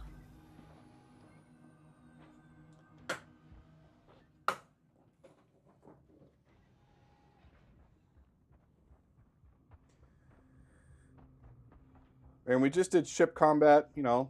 So, Scott, this is another thing you can do in the game. There is FPS combat. And it's pretty good. I do play quite a few shooters. I don't think it's at the level where it would be like an esports title, but it is fun and rewarding. So that's another thing you can do. There's a lot of variety to the gameplay. Heard a voice. Throw magazine drummed on me. That sounds like a player. Oh shit, there's somebody else.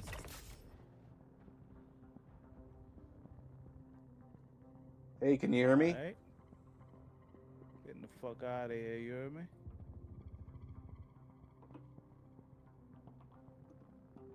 Getting the fuck out of here, you hear me? Oh yeah, don't start no shit. Oh shit, what the fuck? You saw that? I know you saw that shit.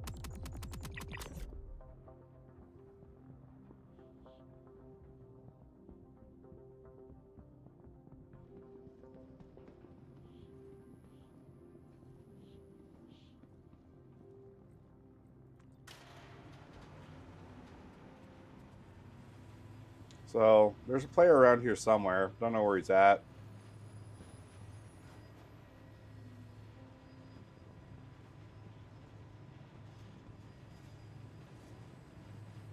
I swear this was supposed to be... Oh, I'm also not tracking the mission correctly right now. It's tracking the call to arms. It's changed that.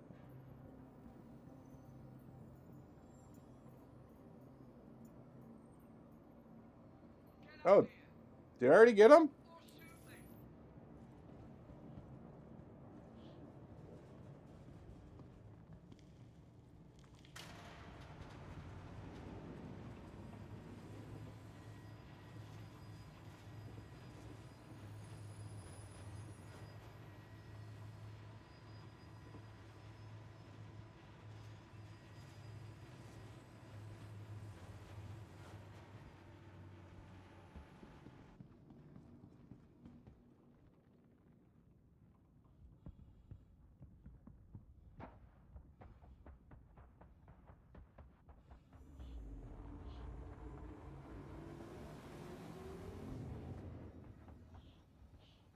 Sound like a Q drive. But isn't that an audio bug? That seems to happen quite a lot, right?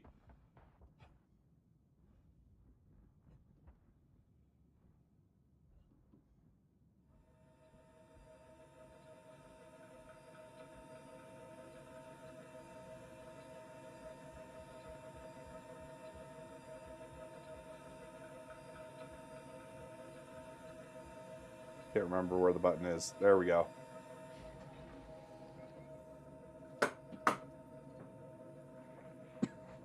So now I should have access to more missions because I did that one. Let's see.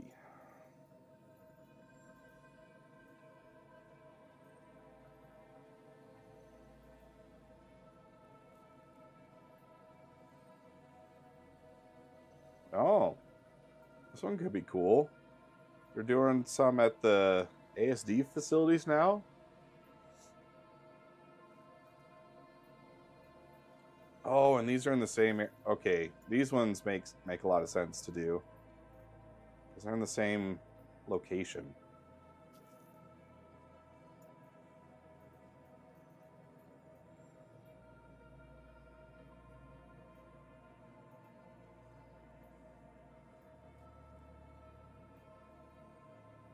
I need to get this one done too, though.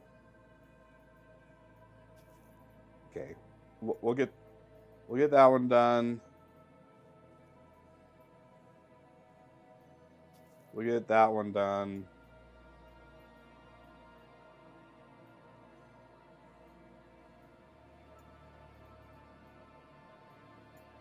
But we're going to do them in this order. We're going to get the Onyx facility ones done first. Bounty's all yours. Get locked and loaded and take him out. Engines online. You got all the details. You know what's up. Play it smart and come home safe in here. Landing gear raised.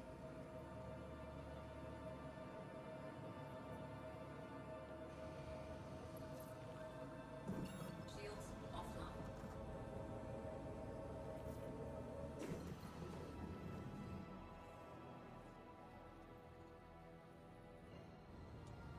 And conveniently, it is on the same moon I'm at, so this should be pretty quick.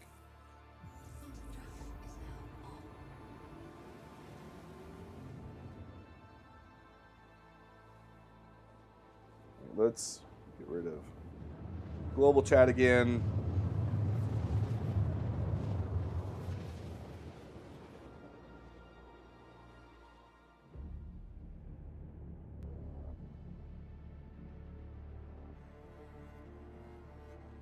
Quantum drive is now up.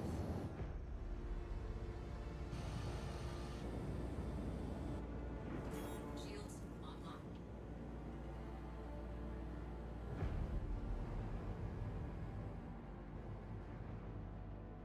So we'll maneuver to lead some speed. Seems to have worked pretty well.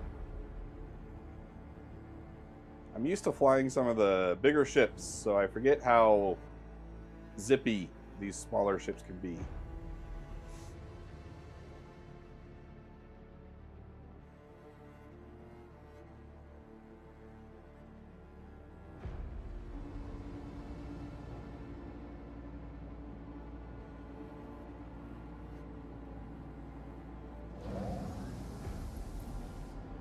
Engines offline.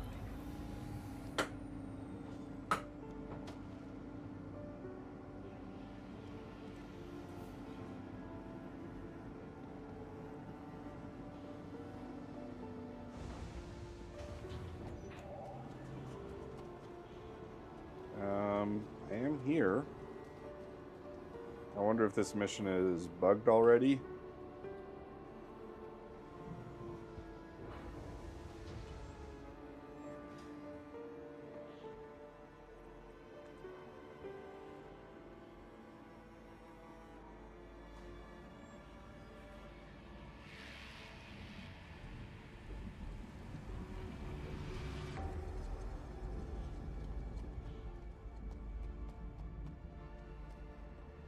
Let's check the mission contract.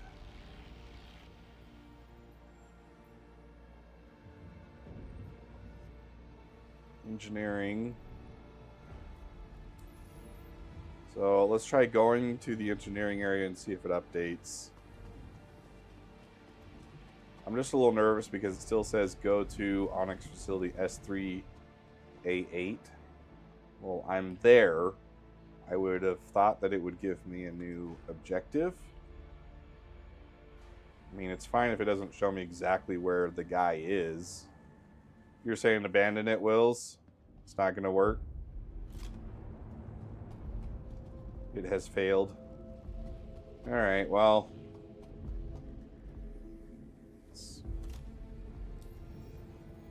Let's see, maybe the other one? Yeah, both of these seem like they're dead then. Bummer.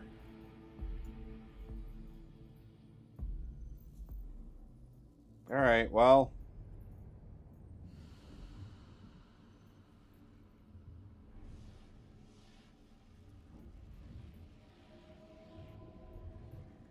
if I do this one, will it just give me the lower levels?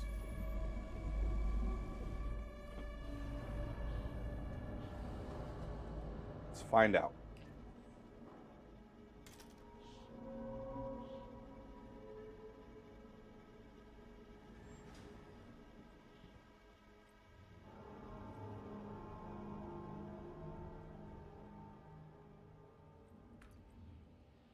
Oh, does this one not take you back? Thought it did.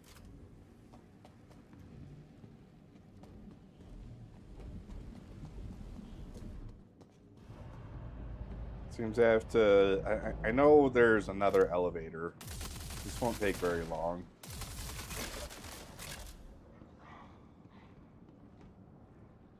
Neither of these guys had the right ammo for me.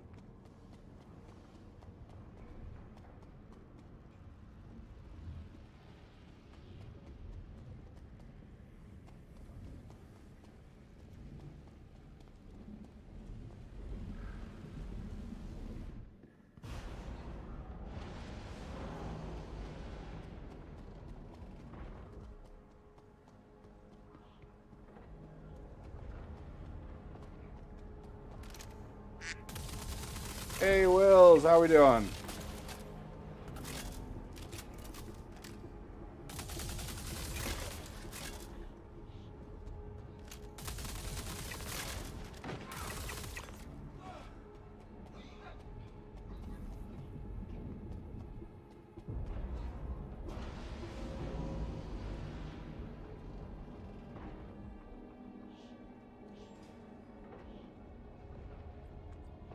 There we go. So, in case you didn't know, there you go. Fast way out of the ASD.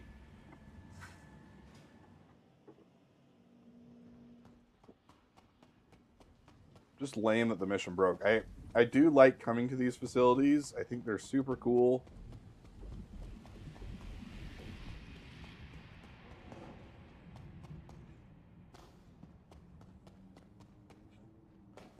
But just like everything else with Star Citizen, comes the litany of bugs, breaks.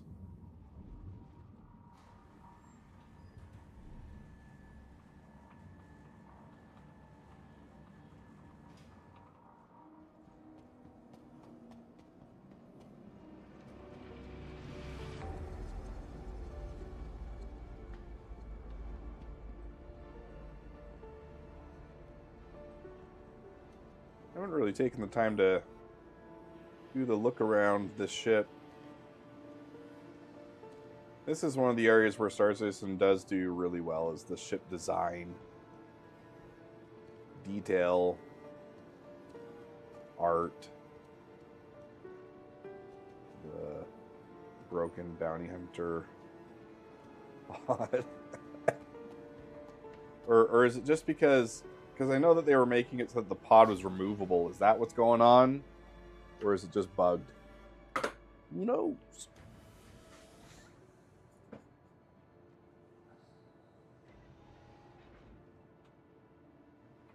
Engines.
Oh, that's nice. It does actually give me a quantum marker for the cave.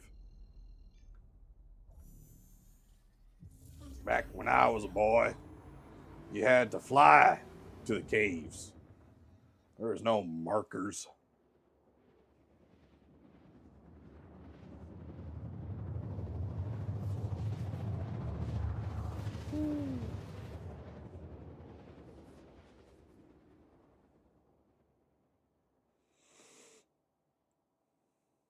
All right. Thanks for hanging out, Wills. Have a good night. Quantum drive is now off.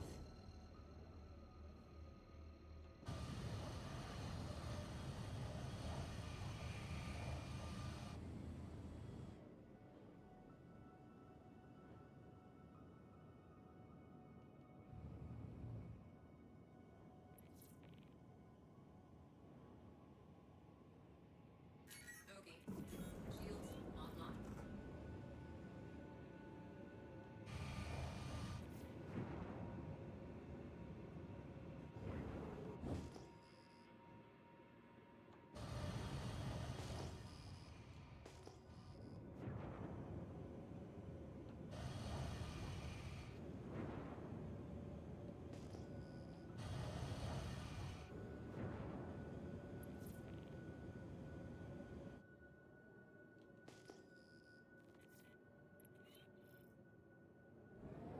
Shields hit.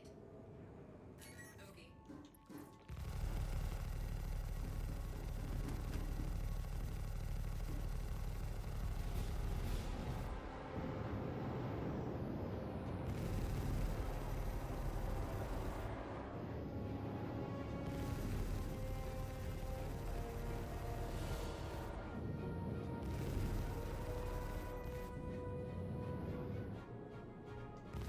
I mean, the real trick with flying the smaller ships is just trying not to get hit.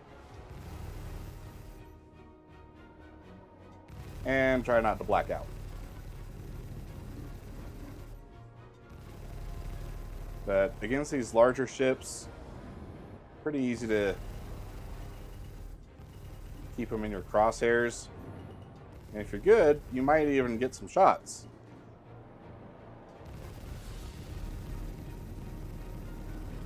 Shields hit.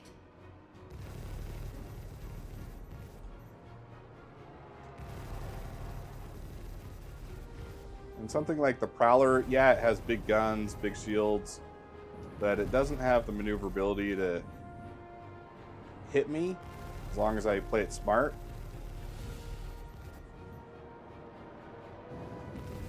I'm just trying to stay like on his belly, behind him.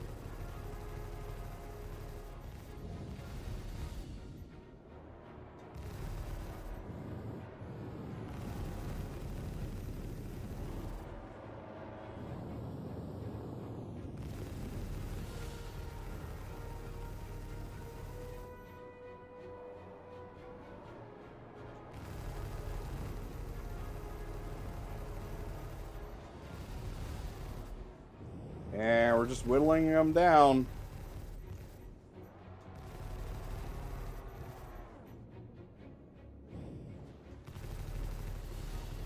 Target destroyed. There we go. You want some?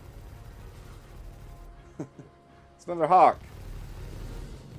But the pilot's brain dead because it's AI.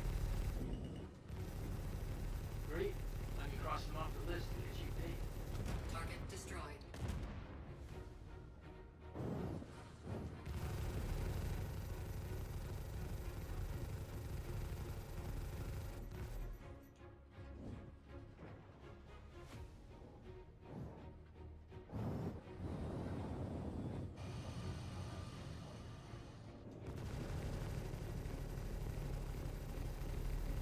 Target destroyed.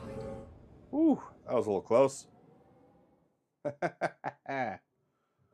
right.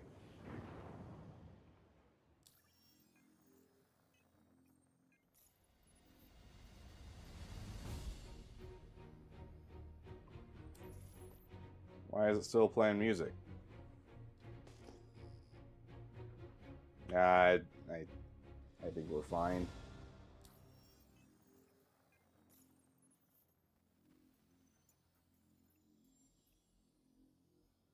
So it does still say I can do this one.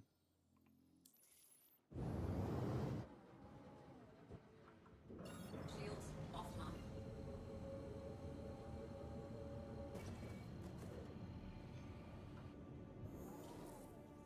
Quantum drive is now on.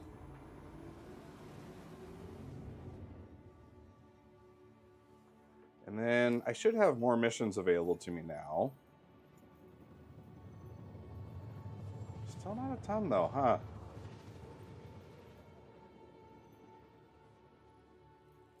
Guess we have this one.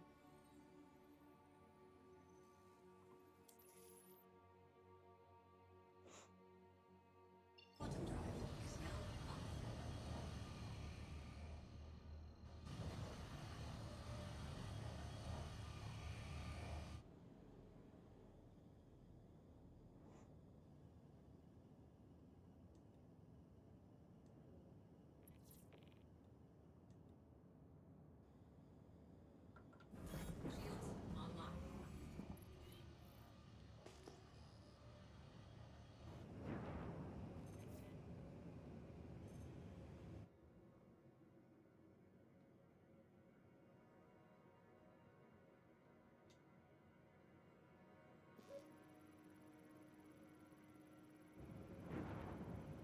Okay, I'm scanning something. Oh, there's a Mirai out here.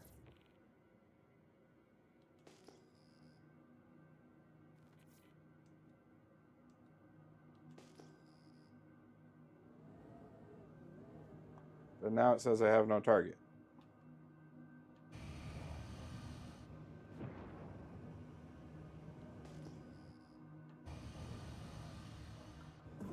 Shields offline.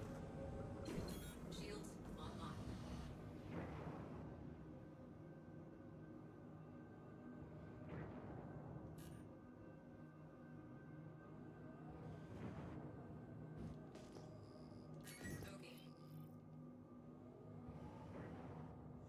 Okay. Okay, here we go.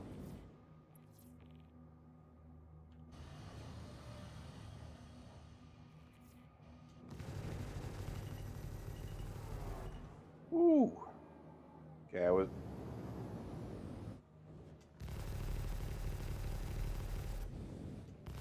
thought it was supposed to be giving me distance markers. Shields hit.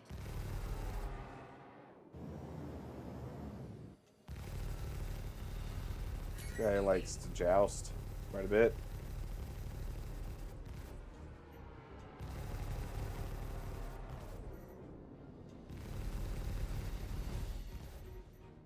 Target destroyed. Easy.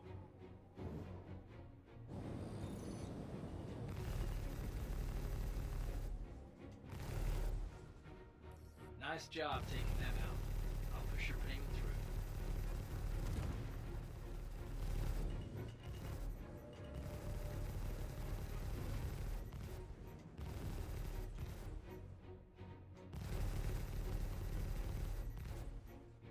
Okay. Pop anytime. Target destroyed.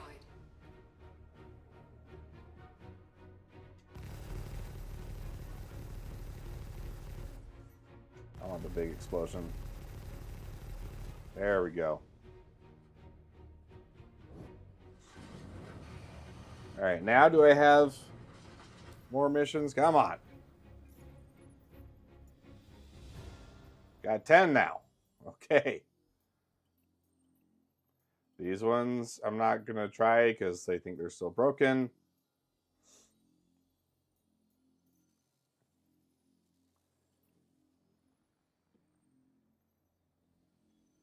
K. Yvonne Walla. What's my rep look like?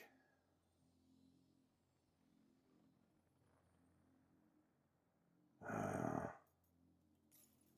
mean, if I want to make the big money doing the combat missions, you gotta grind the rep, so let's do it. Shields offline.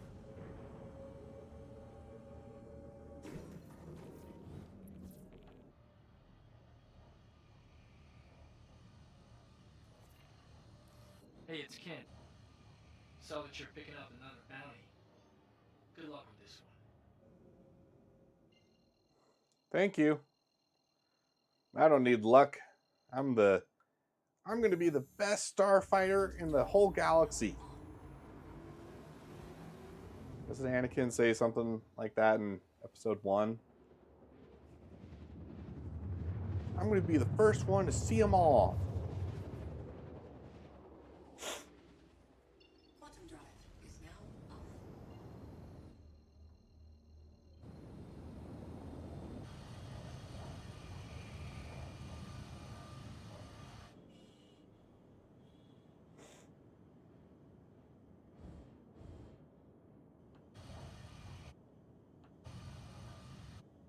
That's a very weird afterburner sound.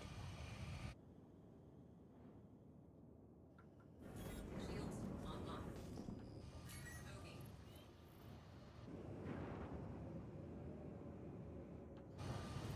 Okay. Okay, I'm gonna head this way. Maybe I can... Ah, it's an F7.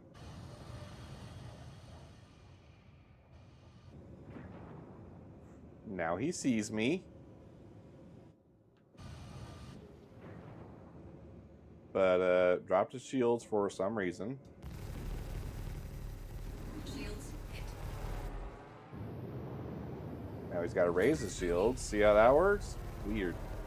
Weird behavior. I don't get that.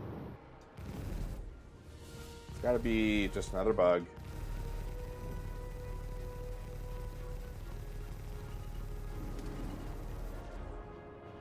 So, I mean, being that it is a Hornet, you know, he does have a mix of ballistics, which can cause lasting damage on me.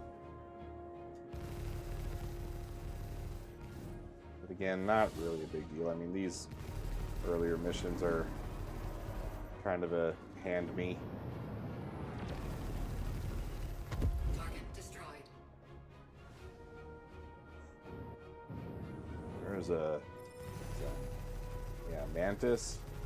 Might as well get rid of him so that no issues with interdiction. Just got confirmation that bounty's been cleared.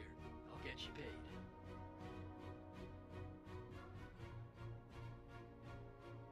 So, done and dusted.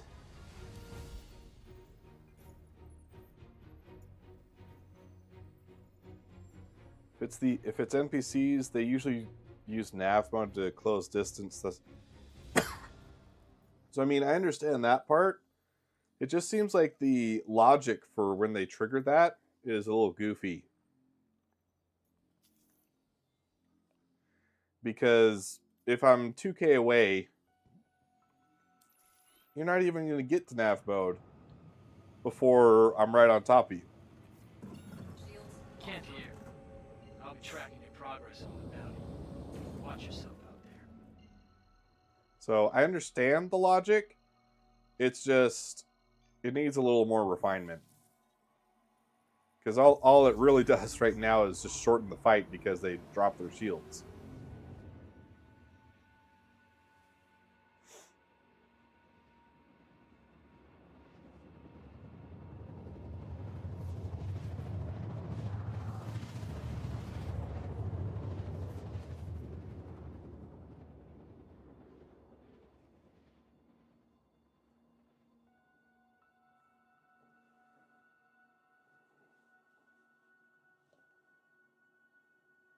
quantum drive is now off.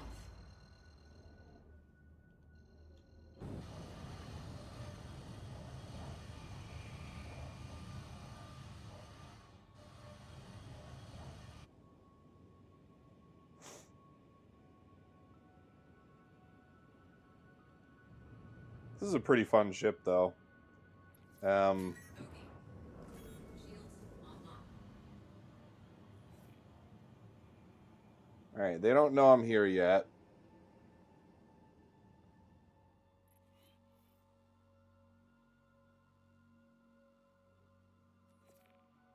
Right? I think I'm good.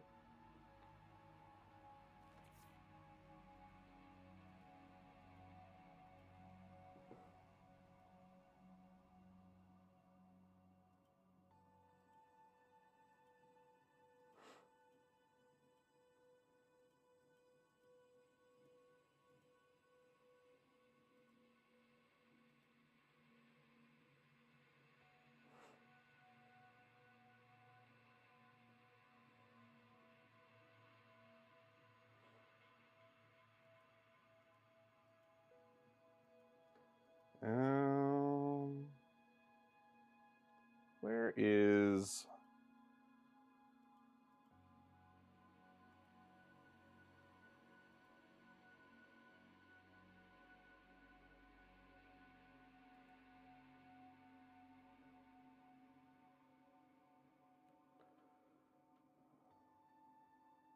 Where's the Tromag?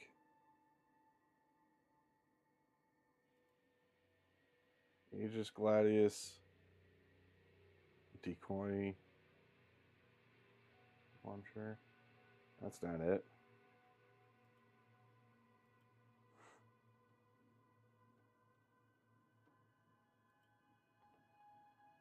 Oh, wait. No, this... That's still... That was target status and scanning. I don't want that.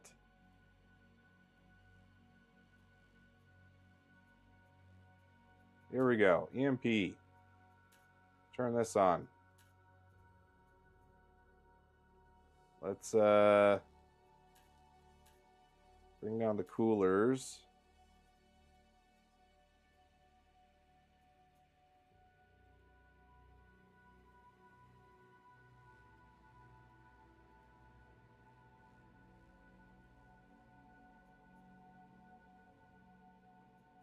Come on.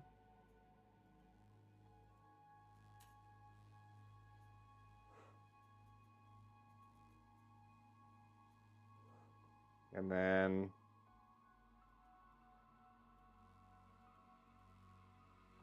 why is it not letting me add it? What the heck?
What's going on here?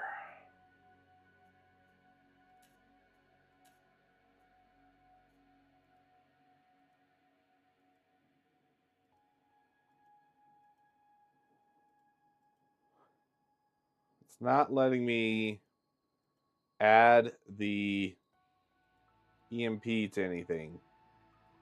Now, okay, let me click that one and that one.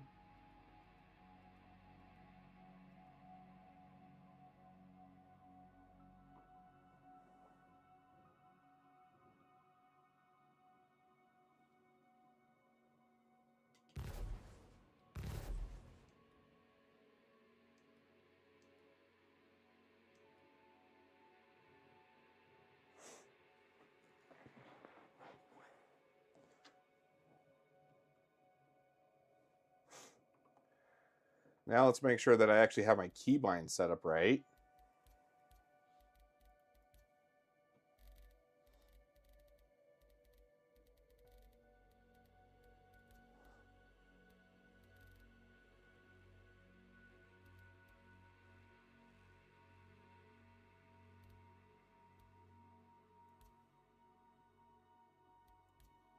Guess let's clear that for a minute. And do that.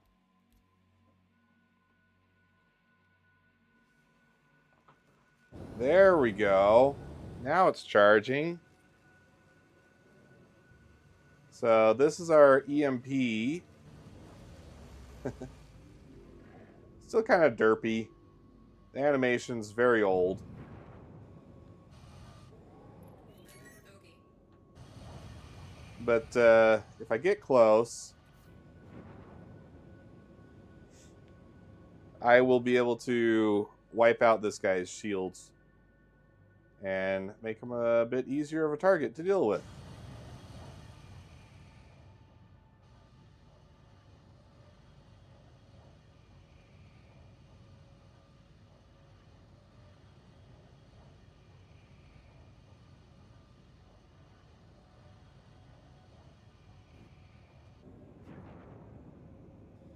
Bogey.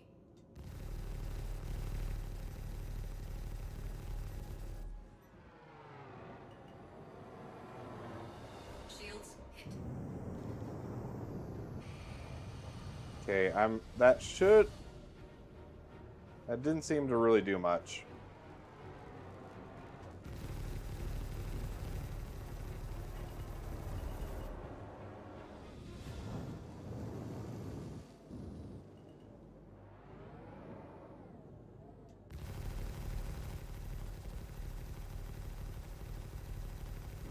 Target destroyed. Maybe I primed it too early.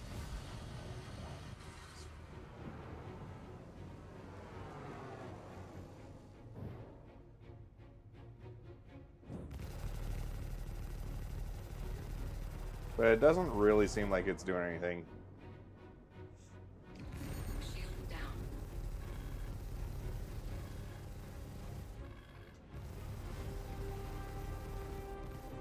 Except hurt me, maybe.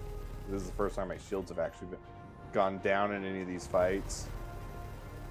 Target destroyed. Shields hit. First, there's a Gladius. A little more maneuverable than me.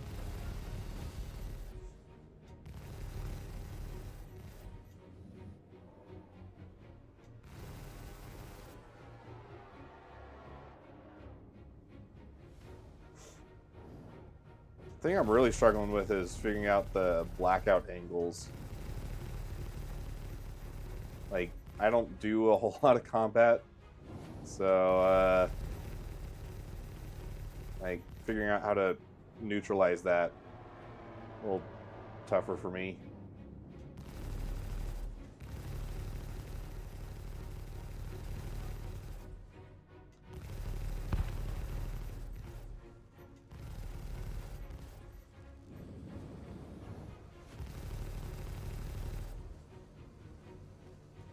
Shields hit.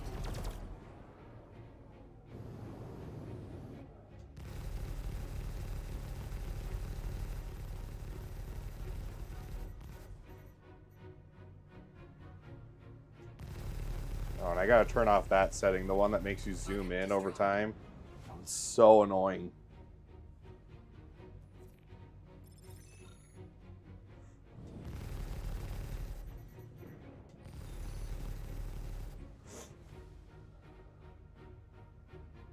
Let's do that right now. Done and dusted. Nice one. Send in your pay.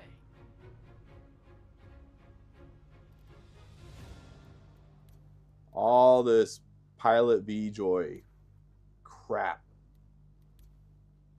Get rid of it. All of it. 0.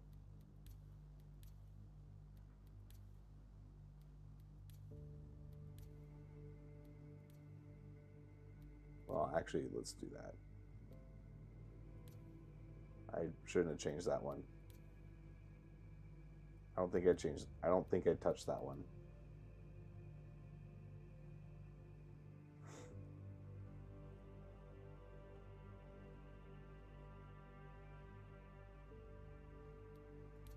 Goodbye, goodbye. Well, no, those ones are fine. I like the effect a little bit.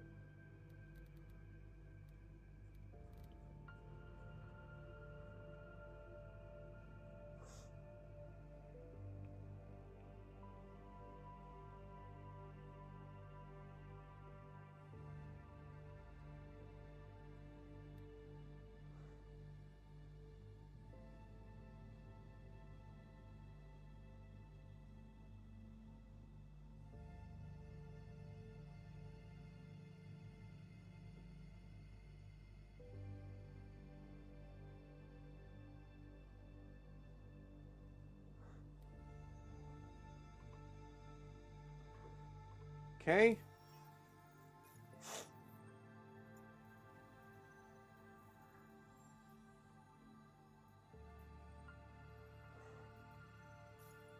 But I think you guys get the idea. I'll keep playing a little bit on my own between streams. We are getting to the point where my DJI is about to die, and I would have to switch to the other mic anyways. So I think that this might be a good stopping point. Like, share, comment, subscribe. Do all the YouTube things if you want to see more content like this. Look at that little fancy little graphic there. Boom. Subscribe. We stream every Friday, 8 p.m. MST. I also release content, trying to be more consistent, but at least periodically, about the intersection between engineering and video games. We covered the whole gambit tonight, so there's quite a bit to check out if you're watching this afterwards as a VOD. Also, special shout out to my channel members, Orbital Bombardiers and above. Get a special mention in each and every stream and video that I do. Thank you, John Best and the Prime, for your financial contributions. It helps keep content like this alive. But this has been your host, Odd Job Entertainment, signing off.